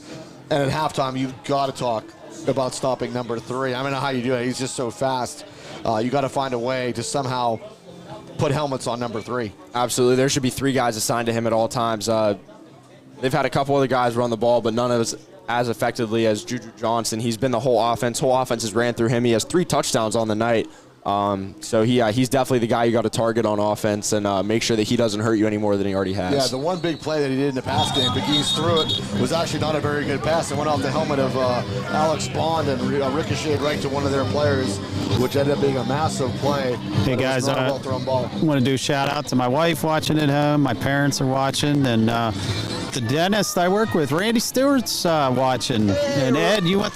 Randy is my classmate from dental school, the class of '93. So, Randy, one of these days I'm going to stop in and say hi, or maybe we'll catch some lunch or something like that. But glad to have you on board and listening. All right, first down and 10 now from the 14-yard line of Farrell. As Jake Regan will roll out to his left. Look down the field. Jake actually has some room to run. Jake Regan inside the 10. And we'll go down right about the 9-yard line. Good run by Jake Regan. He had plenty of room out there. And was able to take advantage of it. Big play on first down. Good decision to slide. There were 2 defenders come flying down. He would have got smoked there. Yeah, no doubt. Get down, Jake. He did the right thing. Second down and 4 now. Off a 6-yard pickup on first down. All the way down to the 9-yard line of Farrell. Jake Regan with Mallet to his right. They'll put Christian in motion to the right. They're going to look to the right. That was the wraparound draw. Yeah, a little wraparound draw play. Didn't go anywhere. A good stop. Maybe down to the 7-yard line, so 2-yard pickup. We'll bring up third down and 2. That had me fooled. I was watching Jackson Vitale on the near side. Here, yeah. Right, Richland going faster. They're actually going to look to the sideline now. I thought they were going to do a little NASCAR there. It should be a third down and 2. Looking out to that right side, has a man, that's Jameer Christian. And Jameer Christian will be taken down right about the 3-yard line. Yep, first and goal. First down and goal for the Richland Rams with 42 seconds remaining here before halftime. So Richland has answered the bell after they fell down 3 scores. This offense now starting to move a little bit on his Farrell defense. First and goal on the 3-yard line. But again, Grayson at quarterback. Yep, Grayson Mallet going to go Wildcat. This is their MO. This is what Richland likes to do. Watch for a jump pass in the back of the end zone to Nate Pugh here. Empty backfield. Jameer Christian rolls out.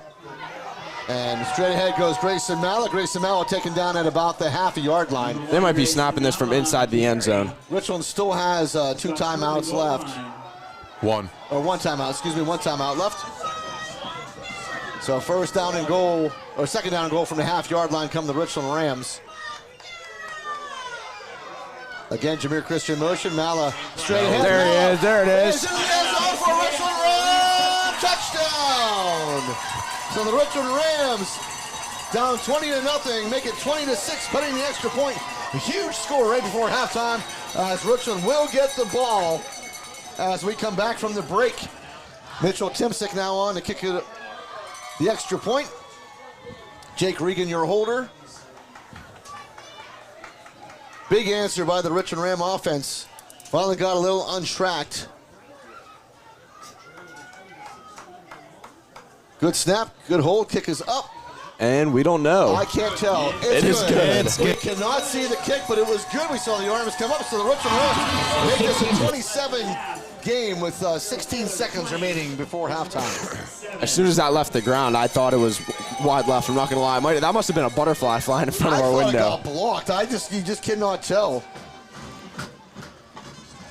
John Daly. Guys, what do you do here? Kick it out of bounds, squib kick it. I would squib kick it. I wouldn't give him any opportunity to return this. But John Daly also listening, so glad to have John Daly aboard. GD. Eddie's ready for back. I am ready for basketball. I am ready to do nothing but rain down at threes from the corner. I cannot be stopped. I think Only by a hand. I think you kick it deep here to their back guys. I mean, their back guys are very fast, but they're not Juju Johnson, who's hurt the Rams all night long. As soon as he's back there, I would kick it out of bounds. But even when Farrell does get the ball on offense here, don't look for them to just fizzle out and take this into half. Juju Johnson can make anything happen. They haven't thrown the ball downfield a whole lot tonight, so look for something out of the ordinary. Yeah, they have, I think this is 7 and 8 are back deep for Farrell, which is Jaden King Vincent and Dorian Kane. Mitchell Timsick will put the ball down at his 40-yard line, getting ready to kick it off here. Richland made it a 20-7 game now, able to get back in this game with only 16 seconds remaining before halftime. Kicks this one away. I think that's fielded somewhere right around the 25-yard line.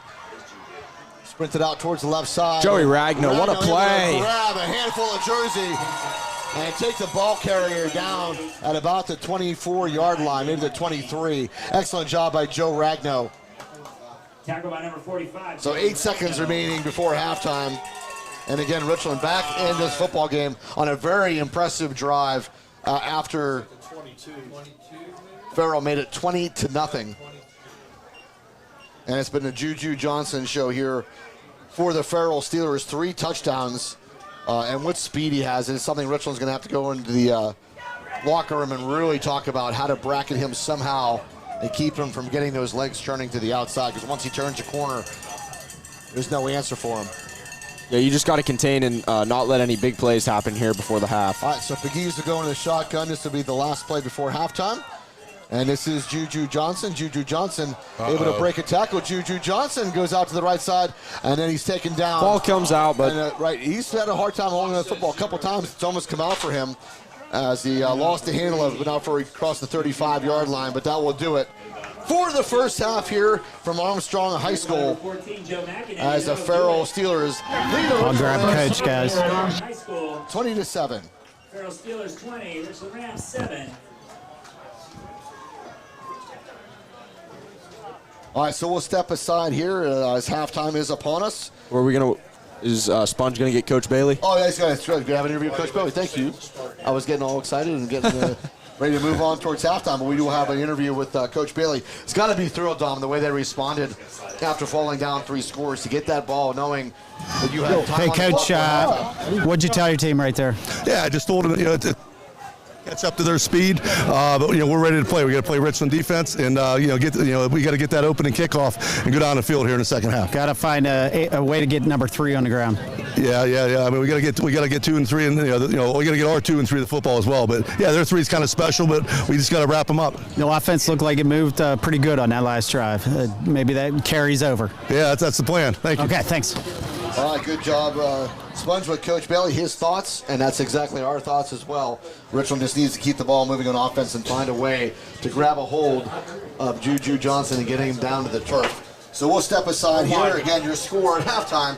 Richland trails Farrell High School 20-7. Back with you shortly. You're listening to the Richland Ram Football Network.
All right, welcome back to Armstrong High School. You're listening to the Richland Football Network. I'm Andy Martino along with Dom Shank, Brian Schmidt, and Brian Esponge-Brett. On the field, we have a 20-7 game here with Richland trailing, but getting the ball at halftime. And as Coach Bailey said, this is probably the biggest possession of the year, Brian, for Richland. I mean, this is a state playoff game. You're down 20-7. You get the ball. You just went down the field, scored a touchdown before halftime. You did everything you were supposed to. Now you can make it a one-score game with another drive down the field and maybe put a little swing the momentum back towards your side. Yeah, march it down. It's a one-score game, and anything can happen. And Dom, this game really, the Richland defense is actually, I mean, if you look at it, Juju Johnson has 3 touchdowns. One came off a fumble that they picked up at the Richland 28-yard line. Didn't have very far to go. We were able to pick up a touchdown. But really, Richland just got to do a better job. Make sure you set the edge for Juju Johnson. When he goes towards the line, somebody's got to get in here and penetrate and get him to the ground somehow, some way. Yeah, when the outside backers were doing their job, getting upfield, containing Juju to the middle of the field, they actually had a 3-and-out and made Farrell lose, I think, 15 yards in a drive. But then as soon as the defensive ends start getting pushed back and start getting beat off the ball, that's when Juju really hits a seam and gets up the field and scores. So I think the Rams just need to stick to their assignment, do what they're supposed to do, and I think everything should fall into place in the second half. Yeah, I'm sure they went into halftime and had a little conversation. Coach Ripple, I'm sure defensively, is going to get guys bumped up a little bit. Sponge, what is the feeling there on the sideline as the Richland Rams came out of halftime? They're still upbeat. I believe they're still in this game, and something we might want to watch for is Joe Ragno, who seems to have a little bit of a limp. Joe Ragno made a huge play. Yeah, he's one of the fastest on the teams and plays a great.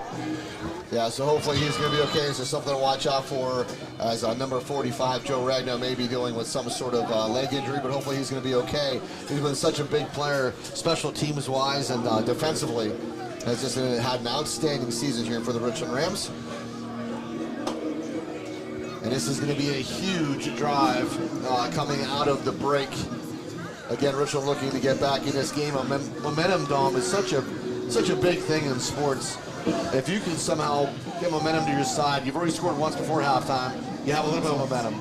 You score coming out of halftime, put in another score on Farrell, that momentum really shifts towards the Rams side. Yeah, that might knock Farrell back on their heels a little bit, and then the Rams can pounce on defense. All they need is one tackle for loss, and I think that should be the end of Farrell's drive. If they have to throw the ball, they haven't been so great at it so far tonight. Their whole offense, like we've said earlier, came through Juju Johnson. So if they can get them to pass, I think the Rams have them exactly where they want, and if they can just keep feeding off the momentum, I think this game can flip right up on its head. Yeah, but what I like about Farrell is they know who their playmaker is, and they're giving him the ball. They're not doing anything different. They know number 3 carries. That's who they have to get the ball to. They give it to him with just about every play. Smart way to go by Farrell until Richland stops it, and Richland really hasn't stopped him very well. Let's put it out there plainly. I'd also like to mention for not being a huge kid at 6 foot, 180 pounds, he has broken a lot of tackles and extended some plays that probably shouldn't have been extended. Yeah, he's got so much speed. I mean, he's just amazing. All right, so here we go as we get underway here in the second half. Kick is away, low to the ground. Takes a skip, picked up right around the 20-yard line by Richland. Bounced out to the 30-yard line and goes out of bounds is number 2, Arnold McGarwa, as he gets right around the 32-yard line. So first down and 10 for the Richland Rams. We'll see what they can come up with. They had a score right before halftime to make this a 2-score game. And looking to put more points on the board with this drive on what is a very, very, very foggy night here from Armstrong High School. Got a picture from Judy Petrusic. She took a shot of her screen and says, "This is what we're seeing." And I told her, we're seeing the same exact thing. It's not the TV that's making it look that way. It is actually how it looks here. So Judy and Frank Petrusic, thank you for listening once again. Hope you're enjoying the broadcast.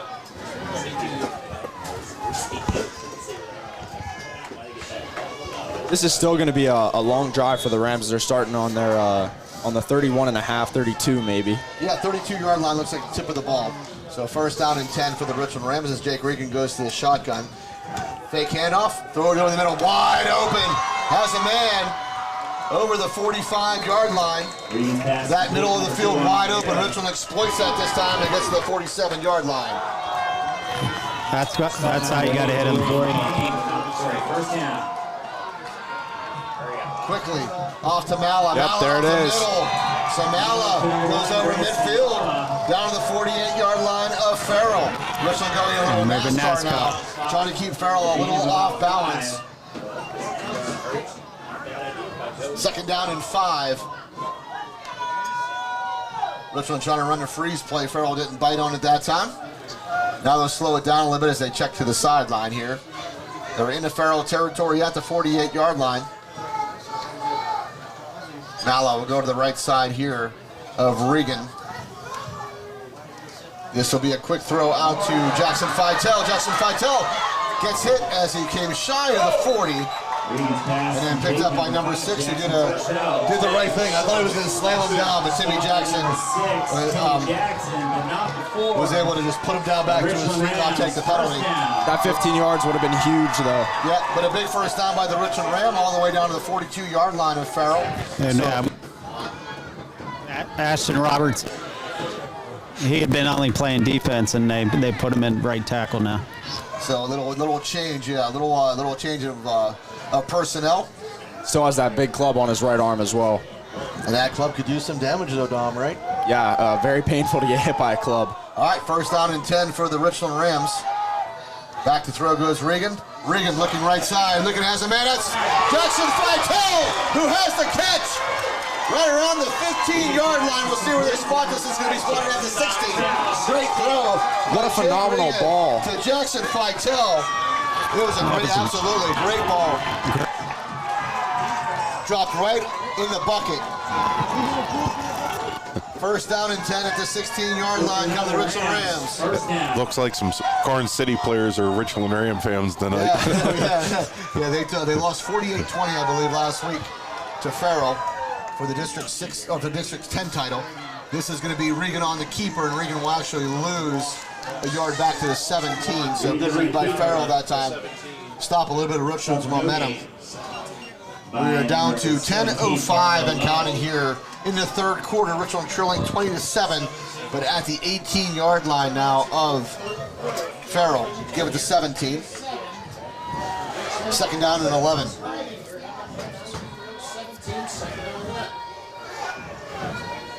And I think that middle of the field can still be exploited, maybe on a little slant play here. Wide open down the middle. Roll out to the left goes Jake Regan. Screen. Squares his throat. Has a man on his side. I think that was Arnold McGarwa. Caught right around the 11-yard line. I'm just guessing. I couldn't even see. It's so hard to see. I thought he got it. He did. So. Yeah, he caught. He's at the 11. Yeah, About third. Yep. So being third down. Looks like third down 3 from the 11. Looks like it's going to be a third down and 3. Yeah, third down and 3 upcoming for the Richland Rams. More 4. Mala in the backfield here. Grant, keep saying that out loud. I'm trying. I'm struggling to talk. When he gets to those quarters. Yeah, it's very, very hard to see. So what you're seeing on your screen is exactly what we're seeing here as well. Just a lot of fog here at Farrell High School, at Armstrong High School. Regan keeps it himself, goes up the middle. Regan picking his way. I don't know if he'll have enough for the first down as he gets to about the 8. He's short by 2. 4th and 1. That's a long. That's about, it's 2 yards. So fourth down, big fourth down and 1 here for the Richland Rams. They need to keep this drive alive. What yard line do they need to get to, Sponge? They need to get to the 7. I believe Jake is checked out of the game and Grayson Miles in the backfield. I think they have a heavy personnel back there with Joey Mack and Braden Epper. What? Richland going to do that little bit of a shift on the line.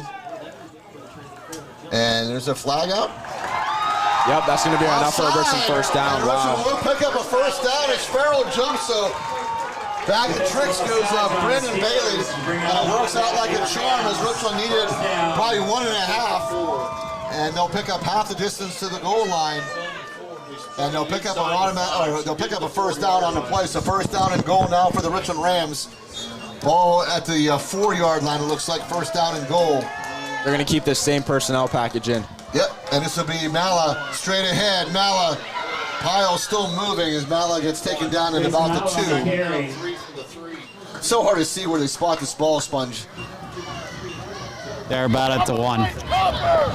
Oh, they're farther away than that. Yeah, that was a bad spot, I think. About the 2 or the 3. The ball's going to be spotted on the 2-yard line. They'll bring up second down and goal. I thought they were at the 1. And they'll keep the same set. They're going to do that same shift, which caught Farrell offside last time. This time Farrell holds true.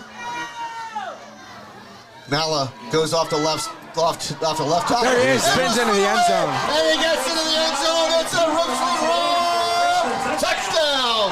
Grayson Mala from 3 yards out. So Richland able to put 2 unanswered scores on the board and get back in this game at 20-13, pending the extra point. Second touchdown run by Grayson Mala.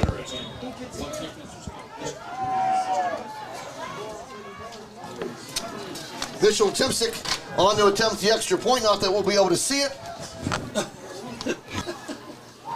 It's good. Oh, I saw that one. I didn't see it at all. It's good. So Mitch Timsick makes this one a 20-14 game with 7:26 remaining in the third quarter. Nice drive by the Richland Rams, almost 4.5 minutes off the clock. Farrell Steelers 20. And able to move that ball down the field with a mix of pass and run. And Jackson Fitel figured in prominently on that drive. Yeah, it looks like they caught the Steelers on their heels a little bit coming out of the half. Good job by Coach Bailey, good play calls. Good execution by the Rams to be able to move the ball downfield and score. This is a defensive stop away from being a tie ball game. I think I might have to give Brian Schmidt the Heimlich maneuver here. I'm not sure. Are you okay? All right. Yeah, I think so. All right. And this is going to be the big tell, though. Richland on defense have not been able to stop number 3, Juju Johnson, on the last couple of drives by the Farrell Steelers, as he has 3 touchdown runs and has really controlled the game for Farrell. So big defensive series now for the Richland Rams as they have the momentum and got back in this ballgame. It's a 6-point lead by Farrell. One thing to notice is how deep the middle front lineman for Farrell is.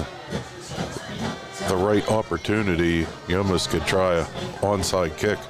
All right, so here comes Mitch Timsick. And this ball, I can't even tell where it is. It just went straight out of bounds at about the 30. And this will come back to the 35-yard No, if it's out of bounds where he's standing. I can't tell where, I can't tell anything. It crossed at about the 30. Okay, because if it's either the 35 or if it would go out at the 35, you tack 5 yards on. All right, this will be at the 35-yard line. So first down and 10 for Farrell. Putting it at the 35. Yep, as they find themselves in a ball game now. They were led 20-0. And younger brother Jake Riggin, he made a heck of a catch on that. He jumped real high to make that catch. He will be a Richland Ram next year, I believe. All right, so here come the Farrell Steelers of Pegues. This will be Juju Johnson, and he will pick up about 3 yards to about the 38. Bring up second down and 7. Brody Hollis in on the tackle, but held Juju Johnson only 3 yards. Ashton Roberts did a great job of forcing back inside. Yeah, that's what they need to do, Sponge, is sort of not let him bounce it to the outside. Yeah, got to keep him between the tackles. All right, second down and 7 for Farrell. Pegues. Johnson out to the right side, had him in the backfield, lost him. And Johnson able to go over the 40-yard line. It's going to bring up third down and about 2. They need to get to the 45-yard line, ball at the 43. They had a shot at him in the backfield and couldn't quite make the tackle. Yeah, I don't think Joey Ragner's on the field right now. Alex Vaughn bumped down to where Nate Pugh was playing. Nate Pugh jumped back to middle linebacker where he has played before, but Ragnar was limping pretty good. I don't know if he's coming back. No, that's a huge loss. Yeah, that's a shame. All right, so big third down and 2 from the Richland 43-yard line. Come the Farrell Steelers. I think this is Big E still in at quarterback. Can't tell. This is Juju Juju able to slip a tackle again. No. He'll come short of the first down by about a yard. Yep. They'll bring up 4th down and 1. This is a big play right They here. went for it from their own 39 earlier. I imagine this is going to be nothing different when you have a guy like number 3. Short on the line again. Now bring up a So 4th Brody down. Hollis again bringing down Juju Johnson. A yard short of the sticks. Big play here. You'd have to imagine it's going to go right back to number 3. Well, there's no doubt about it. Why wouldn't you? If you got him in the backfield. I think the Rams have made contact with him in the backfield on all 3 plays so far, and yet they're still looking at 4th and short. Yeah, he was still able to pick up the yard after getting hit in the backfield in the last play. So McGee's into the shotgun, 4th down and 1. Johnson straight ahead. Johnson hit. Johnson's going to be down. Stuffed. Richland makes the stuff. And Richland won't take over on downs. Phenomenal play. Richland has the ball inside of Farrell territory at the 42-yard line. He was stuck in the backfield. They let him go We have a anywhere. flag, guys. We have a flag. Flag down, though. After the play, I think. Should be Richland ball. Yeah. Richland stuffs. If it's after the play, it's dead ball. Hopefully As they long get as this it's one not a live to the ball yard line, foul. though. This is inside of Farrell territory. That one might have been. Hey, they might be calling illegal. Yeah, it should be. Illegal what? If it's a turnover, Can't catch a bunch. He passed it off. He threw it forward. Oh, that'd be a 5 yards and loss of down.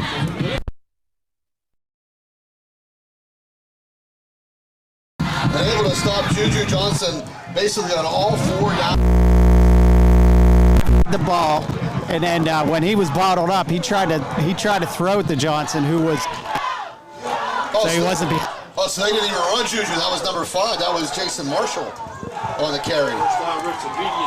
That's what the penalty was, the illegal forward pass. Yeah, so that's 5 yards and a loss of down. So Richland will get this even deeper into Farrell territory.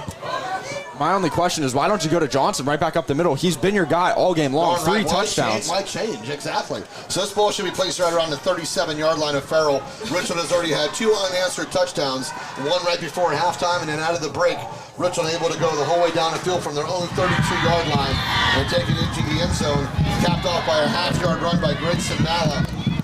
And now Richland takes over with a lot of momentum and has the ball. Should be spotted at the 37-yard line. Now, not sure what all the discussion is here, Brian. It's a TV timeout or media timeout. Oh, media timeout. Okay. Well, it doesn't look like they're going to move the ball.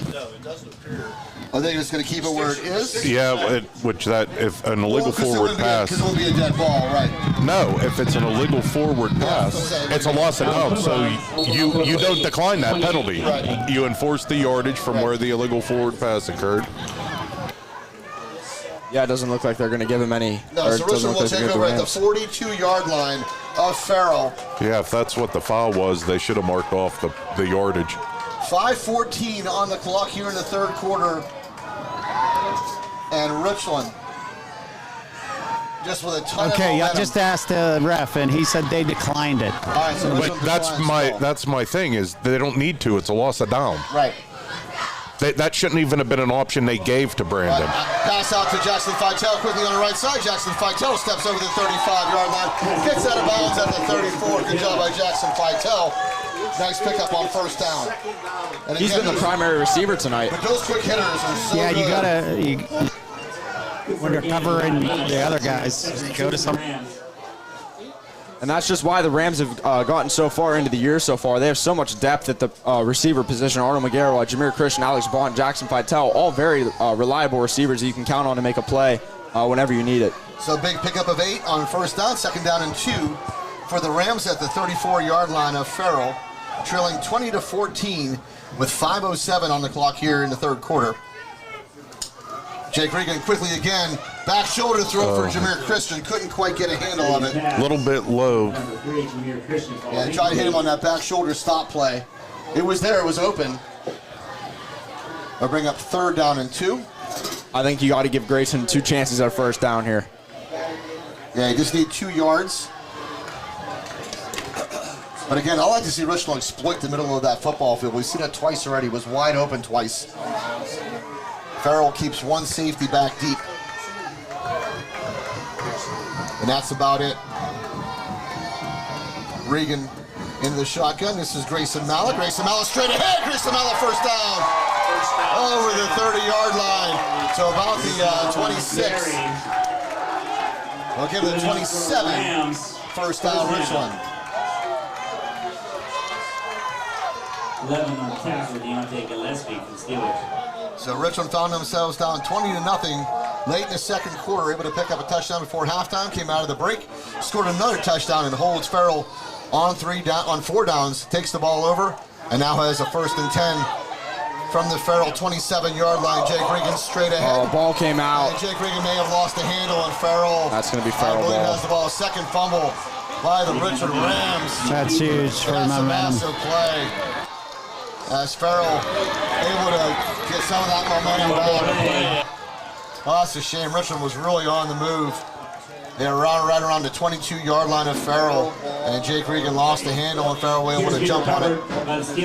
Yeah, not only does that give up the ball, that kills all momentum Richland had. It does. It halts it right in its tracks. But Richland's got to get back on it defensively. Did a good job on the last series. Let's see if they can do the same here.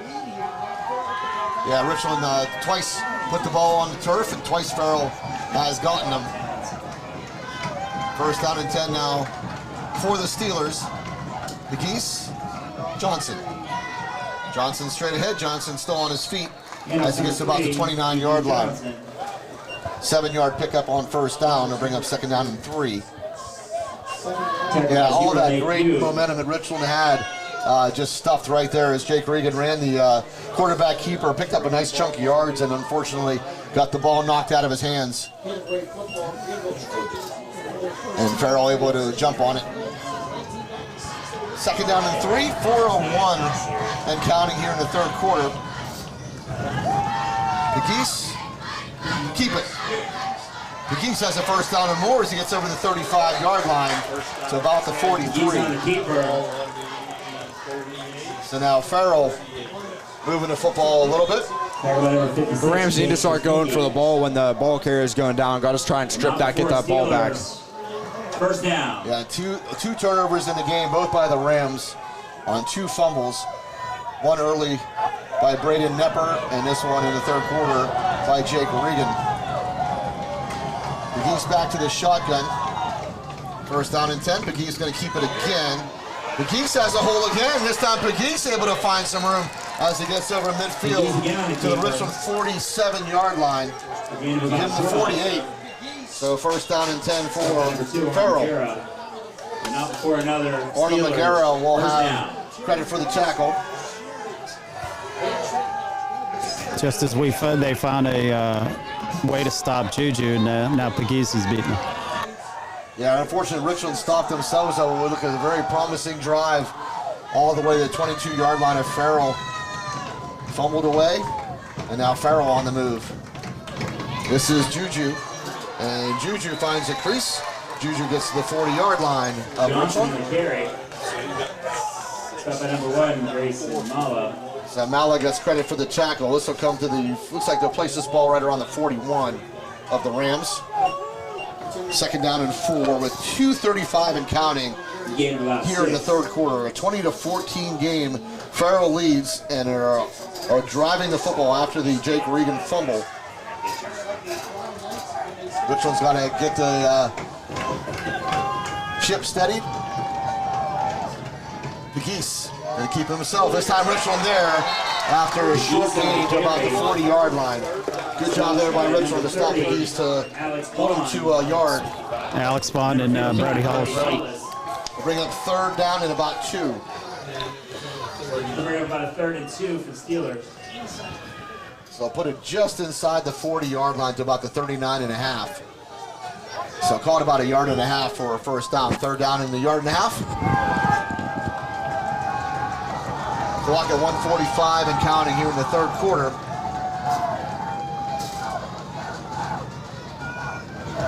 Pegues in the shotgun. Pegues in the Juju. He almost lost Flag it. out. There's a hold. Flag out. That's going to be coming back, I believe. Pegues Johnson almost lost the football. And it's going to be a hold. If this is a hold, it's a huge play. It is. It seems to me like Farrell holds on every single play, regardless of whether it's called or not. Just watching some of the plays back from the first half, it's almost every play that a Richland defender is being held from the back. That one called, that would have been enough for a first down by Johnson. Instead, this comes back all the way to the Richland 40, where is it? Put us right about midfield. I believe Joey Ragna's done for the night. He doesn't have his helmet. Yeah, that's a shame. 3rd down and 13 now off the holding call. Big holding call. Pegues back into the shotgun. Pegues back to throw. Pegues has time. Pegues. Oh, he underthrew. Launches one. Has a man wide open there on the right side, though, uncovered. And taken down inside the 20-yard line. Oh, no, he's... And that's going to be maybe a touchdown. It is... Yeah, he's in. Into the end zone. So on 3rd and 13, I think Richland lost coverage. I think that was Juju Johnson yet again. Farrell able to take advantage on a 50-yard pass play from Pegues to Juju Johnson. I think they lost track of Juju, left him uncovered. What I thought the same, Brian. Maybe under throwing balls, I didn't get a lot on it. But only Juju Johnson was out there by himself. Yeah, nobody was accounted for him. And then when they tried to tackle him, he just slipped right through their arms. So Johnson with his 4th touchdown of the game, this one by a 50-yard pass play. And up Farrell goes by 2 scores once again, 26-14, pending the 2-point conversion. Pegues in a quarterback this time. Pegues back throw over the middle, and it is no good. No good? No good. Incomplete. So 26-14, Richland trails by 12. No good. With a minute left in the 3rd quarter, Farrell Steelers 26. With 1:02 remaining in the 3rd quarter. So after a big holding call, put him back to the 50-yard line. Richland lost coverage, and Juju Johnson wide open and able to break a bunch of tackles on that right sideline and find the end zone for the Farrell Steelers. Makes the score 26-14.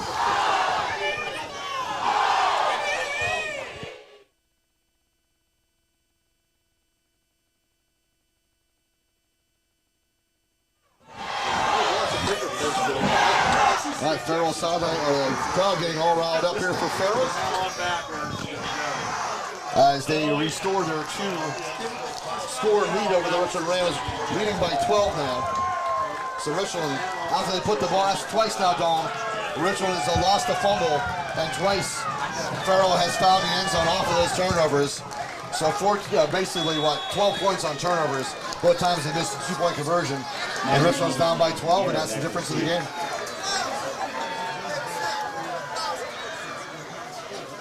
All right, to kick it off is Dunbar. Short kick. Picked up right around the 33-yard line. Taken out to about the 30, let's see where they place, 39-yard line. Takes it out around the 39-yard line. So pretty good field position by the Richland Rams. They got to answer again. They've hurt themselves with 2 big turnovers in this game that has led to 2 Farrell touchdowns. Yeah, and both of them after big stops. Yep, after big stops, and then put the ball on the turf, and Farrell able to find your game after that. That one was just a miss coverage there by the Richland Rams. They lost Juju Johnson in coverage.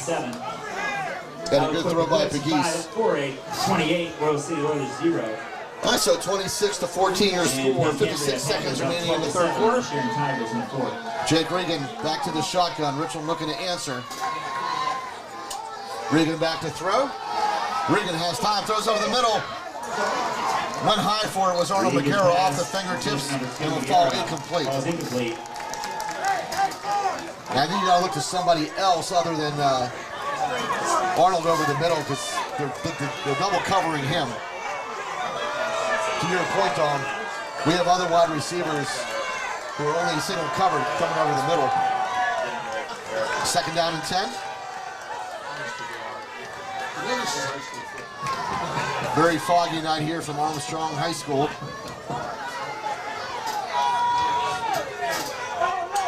This is Grayson Malla off the handoff. Grayson Malla gets hit hard as he crossed the 45 up into the 46. Took a big shot, but picks up a nice chunk of yards.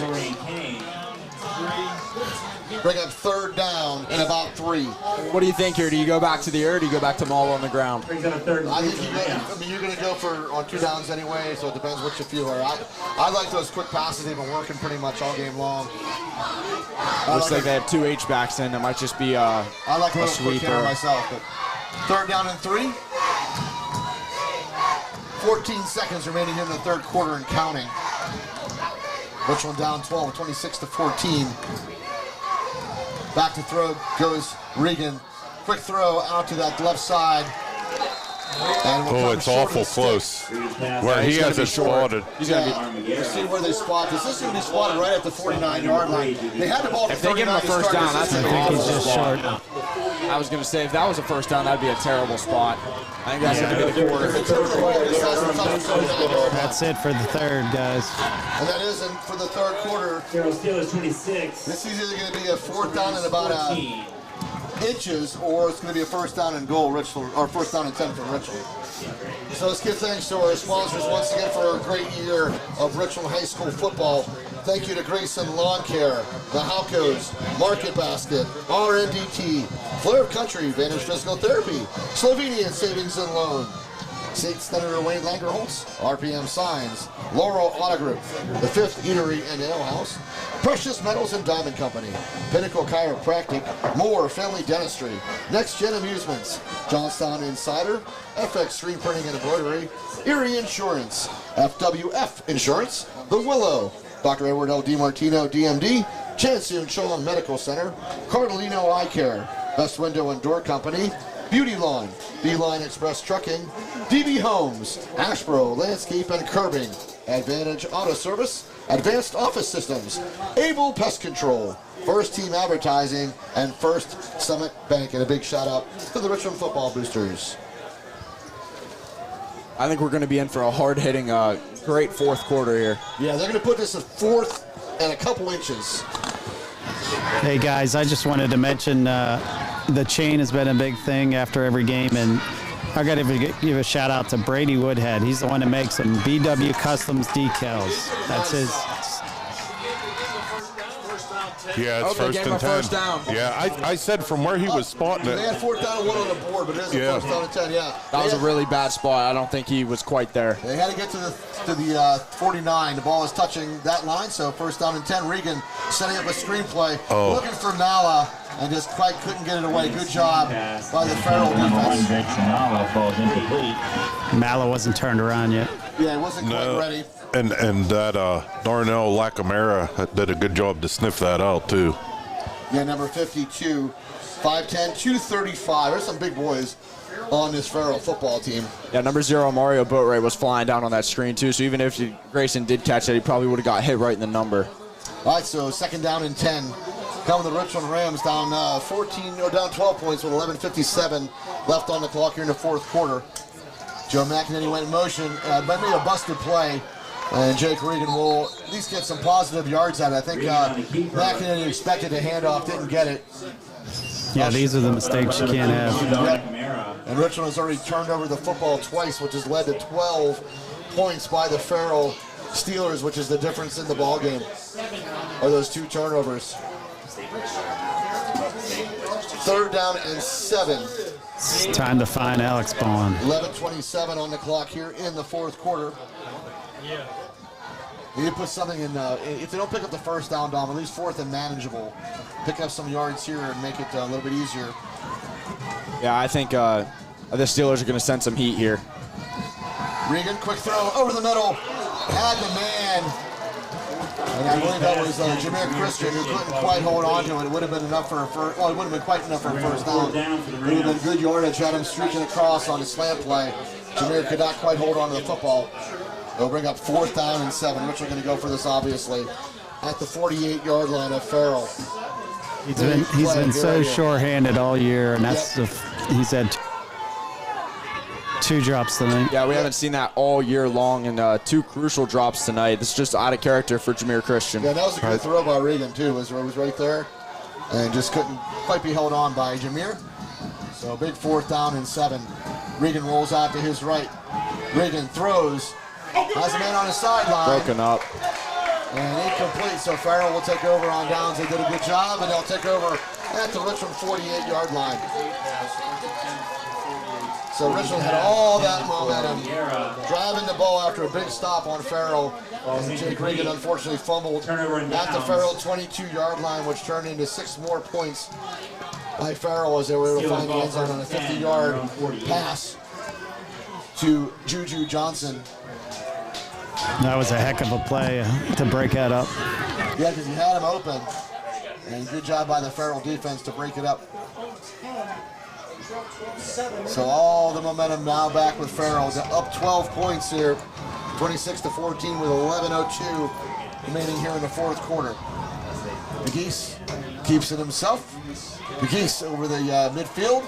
McGee's taken down by Nate Pugh and Joe Mack as he got to the Richland 47-yard line. 14, Joe McEnany. Second down 5 from the 47. That picks up 5 on first down, second down and 5. Richland desperately needs either a stop or a turnover here in the worst way. Get a little momentum back, get them feeling good about themselves again.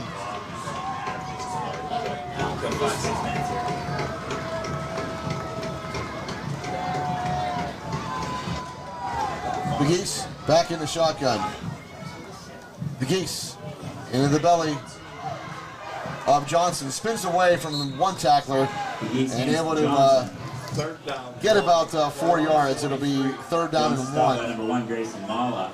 Oh, the back judge came in to talk to Jameer on that play there. You see him getting back in position. He came running in hard. That's what I was saying about you'll go and maybe talk to a player if it starts to get a little chatty. Chippy, yep. All right, third down and 1 for the Steelers. At the Richland 43. Into the gut of Johnson.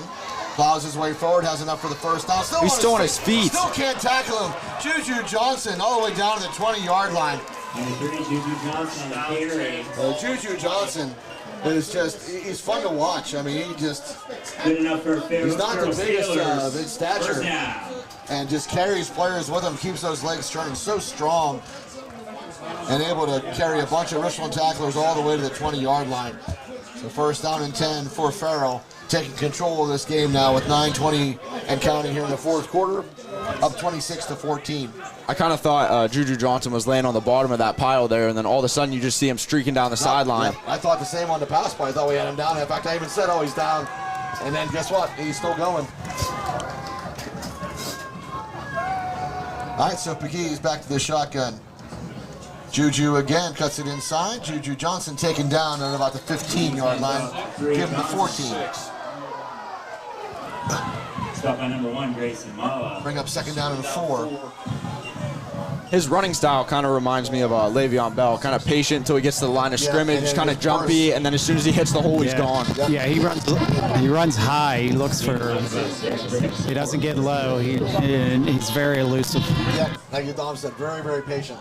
He kind of picks his hole. He'll get to the line, pick it, and then just look for that little crease. Once he finds it, yeah, he hits it hard, he's gone. And really, he's just tough to bring down. And Farrell doesn't have to rush at all. They're in the driver's seat here. Handoff hitting the backfield. Not being able to take down was Juju Johnson. He'll go forward again and get to the 9-yard line. So Juju took a big hit in the backfield, able to bounce off of that and pick up enough for a first down. I feel like you've been able to say that 150 times. He's hitting the backfield, wrapped up. He's even drilled in the backfield. He just keeps his feet underneath him and somehow gains yards. That time enough for a first down. Yep, 7:53 on the clock here in the fourth quarter. And Farrell looking to add to their 12-point lead. 26-14 your score. Ball at the 9-yard line, first down and goal for Farrell.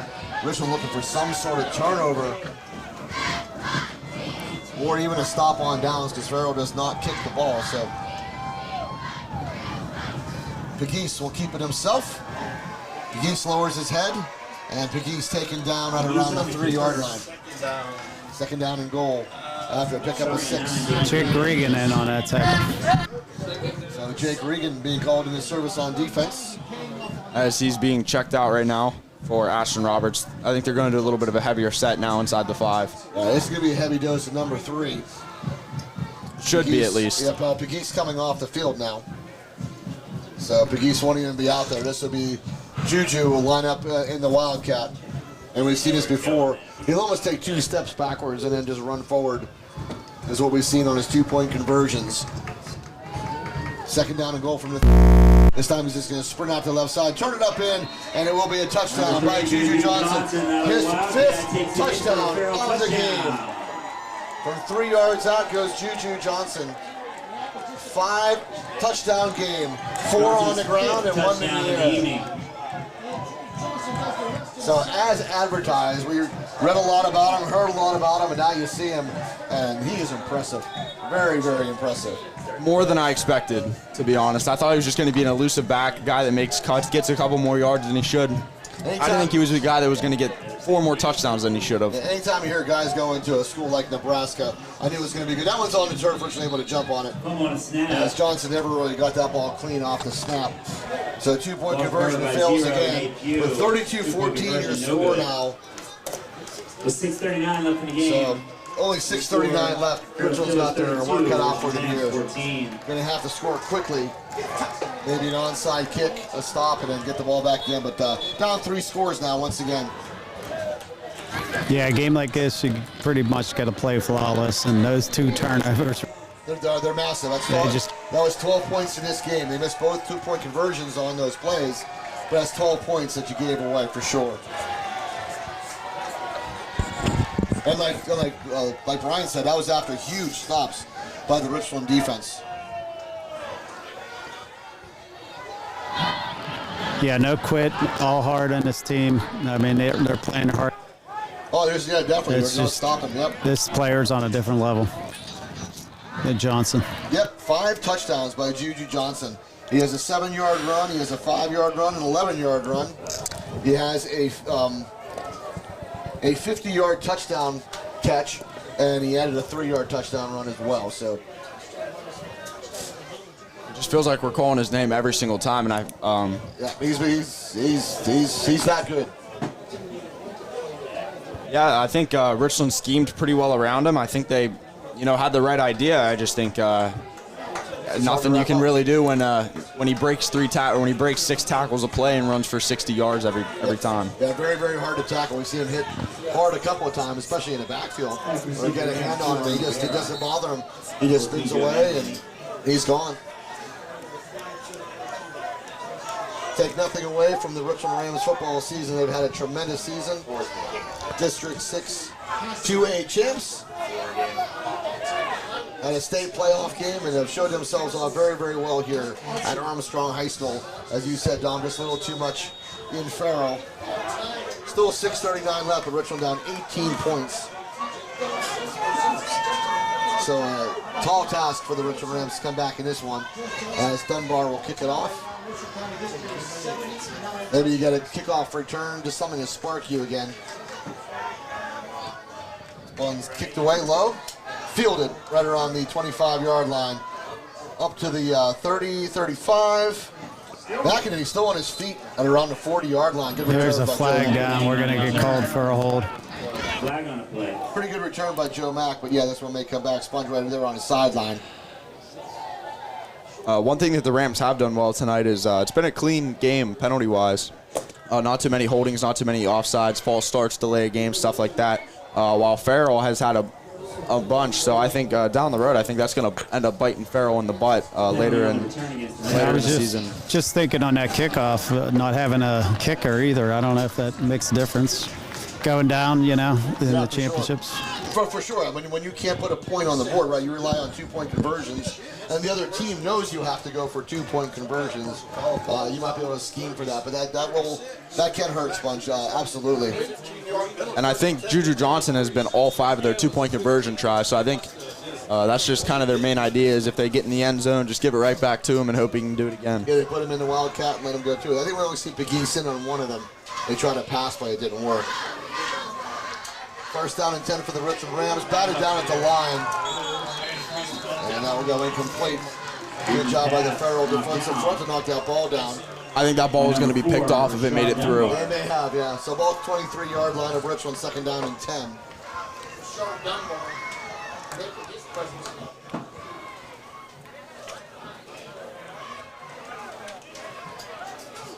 Well, and again, a very foggy night here at Armstrong High School.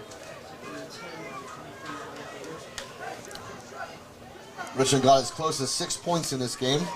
Back down to 18 now after 2 unanswered touchdowns by Farrell. Joe McEnany. McEnany running hard as he got over the 30-yard line. Good run by Joe Mack to bring up third down and manageable. Third down and about 3. Hey, guys from the LHAC, Penn Camry is up 12-7 in the fourth quarter. Oh, nice. Penn Camry Panthers. Who are they playing this week?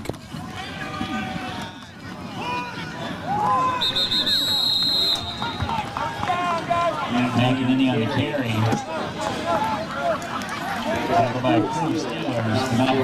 Sorry, Don, they're playing Sharon. Okay. I was looking up the, trying to find the Bishop Guilfoyle game here. I think Bishop Guilfoyle's got a pretty good shot at the state championship again. I think Guilfoyle's up 7-6 on Westinghouse in the fourth quarter. Richland picks up a first down at the 34-yard line. 5:39 and counting here in the fourth quarter. Richland trailing 32-14.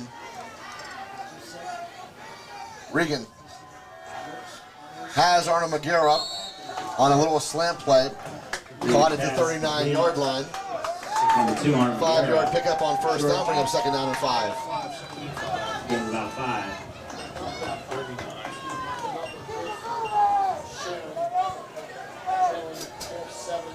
Grayson Malla has both Richland Ram touchdowns tonight. He has had another outstanding season here for Richland.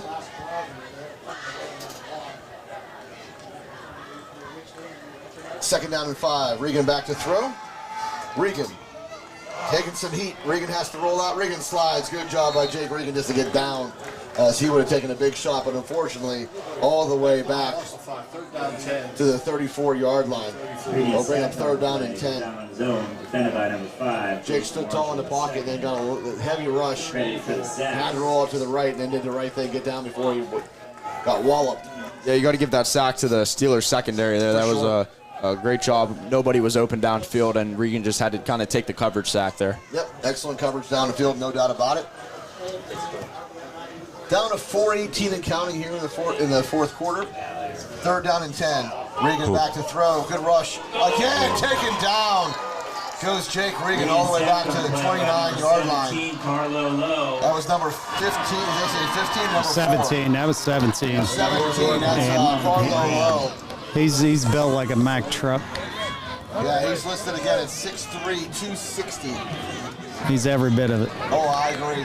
And he got in there quickly and took down Jake Regan. And Richland going to punt this one away. It's 4th down and 19.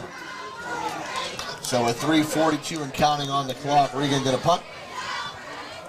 Can't see it at all. I know it's up in the air somewhere. Out of bounds. I think Coach Ripple caught that punt. And unlike the real Steelers, this Steelers has some sack machines on there. Yeah, actually. Well, it's a good thing that the real Steelers don't pay T.J. Watt a bunch of money. All right, so Farrell will take this one over. It looks like at midfield is where they're going to place this ball. And this game really turned. Hey guys, Stone Mangus has been covering this game. Stone's here tonight. Hey, hi guys, how we doing? What's Hello up, to all Stone? Ram and Farrell fans out there. Yep. Happy to be here, braving the cold and the fog.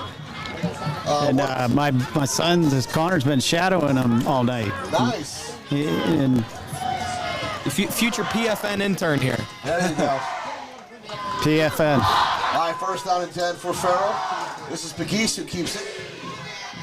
And Pegues able to shed a tackle, still keeps moving. And that's been a problem. Richland just not being able to hold on to the Farrell ball carriers. That one would have been stopped right about the 49-yard line.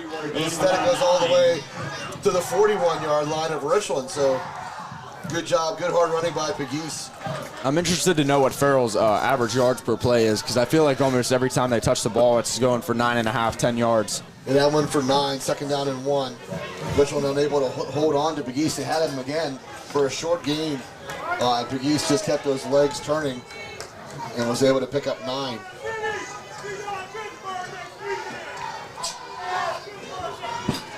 Clock down to 2:48 and counting in this ball game. 32-14 your score. Farrell looking to salt this one away. Does anybody know if And I think we have an offside. does anyone know if the Seton LaSalle and Steel Valley game is tonight or is it tomorrow? It's tomorrow. Okay. All right, so offside on Richland. This will be a first down. No, it was offside on Farrell. Oh, offside on Farrell. Yeah. I was just They assuming must it was have lined offside up on in the Richland. neutral zone. There we go. So there's a bonus. So second down and 6 now for Farrell. A little bit of a break. Little late.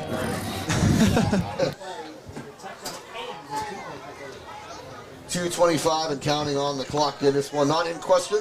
Farrell will be moving on in the state playoffs. This will be Richland's last game of the year. They've had a tremendous, tremendous season. McGeese deep over the middle. Floating ball, but has a man. I think there's a hold. There's a flag. That's Juju I think it's Johnson coming yet back. again. Yeah, it's going to be a hold as McGeese launched that one. It was kind of a wobbling football. But it's going to be a hold on Juju Johnson. Probably the only thing he's done wrong all night. There's a Ram really, really slow to get up right now. Yeah, that was Juju Johnson caught the pass at. Oh, Juju caught the pass. Okay. Yeah. Yeah, he drove the bus here too. Yeah, he probably did. I think he wrapped his ankles pregame. Brady Jones, yeah, that's probably why they're winning that game. He's got every tackle, every touchdown. He's a phenomenal player, that's for sure. He is. Nebraska's got themselves a stud going there. He'll get bigger and stronger as well, Dom, as he heads to college. He's going to do some more growing, and he's going to be fun to watch for years to come. Him and Dayton Raiola, Dylan Raiola's little brother, both class of 26, I believe. So after the holding call, second down and 16 now for the Steelers. The Geese back to the shotgun. Farrell will take as much time off the clock as they can. And this will be Pegues. Goes out for right tackle. Drag down from behind, but now before he got to Richland, 45-yard line. That'll bring up third down in about 5. They got to get to the 40-yard line. Yeah, looking back at the beginning of this game, we were a little bit worried that the Rams might be a little flat coming into this game after such a huge game last week. I don't think that was the I don't think that was the reason at all for tonight. I think that was just Juju Johnson masterclass. Yeah, I mean, they hung toe-to-toe with him there for a while. I said they had all the momentum. They got it within 6. And we're marching. Yeah, and then got a big stop in Farrell territory, and unfortunately fumbled the ball at the Farrell 22, and Farrell able to turn it around and go the whole way back and make a big score, and that kind of changed the complexion of this football game. McGeese again on third down and 5 this time. It's going to hit the backfield and drop the midfield. Bring a fourth down and 10. Stop by 56, Chase. So that time Richland able to get in and drop McGeese. They'll put it at the 48-yard line of Richland. They do. They have to run one. Fourth down and 8. And again, this game is It's like a half a second ahead of. Yeah. They can run it down to one call timeout and take a knee. Actually, they could just snap it with one and take a knee. They'll do it here from the Hawk's Nest. Tom, you can do the last time of the year for our sponsors. Oh, good. All right, it looks like they're just gonna making call the the game. decision. Yeah. That's over.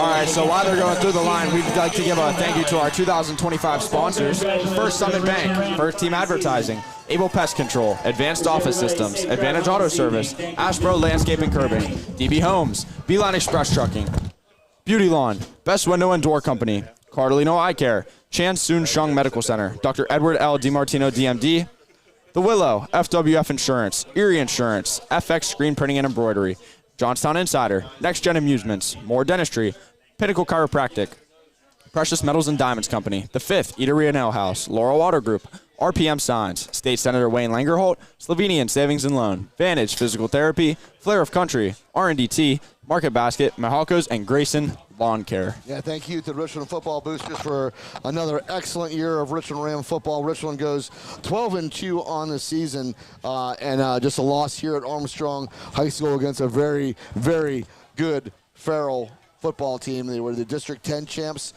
They have probably the best player that we've seen so far this year in Juju Johnson. Had 5 touchdowns, 4 on the ground, and 1 off a 50-yard pass play. He is just absolutely tremendous.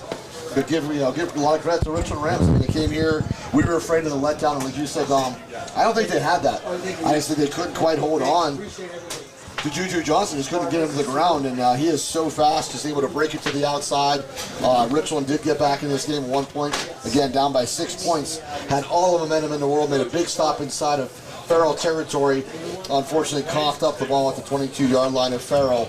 And all of a sudden, Farrell found that magic back and were able to go down the field and then it being a 50-yard pass to Juju Johnson on a 3rd down and 13. They kind of got the ball rolling again for Farrell, and then Richland kind of, all the wind kind of came out of their sails and couldn't quite find their momentum back.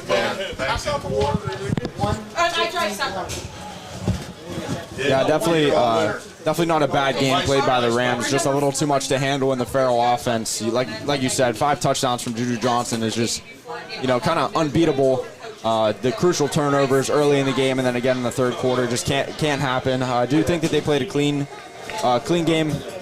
Besides the turnovers on offense, no penalties, nothing really sent them backwards. But regardless, just seemed like the Steelers were a little too much to handle tonight. Those 2 turnovers were massive. I mean, let's not sugarcoat that.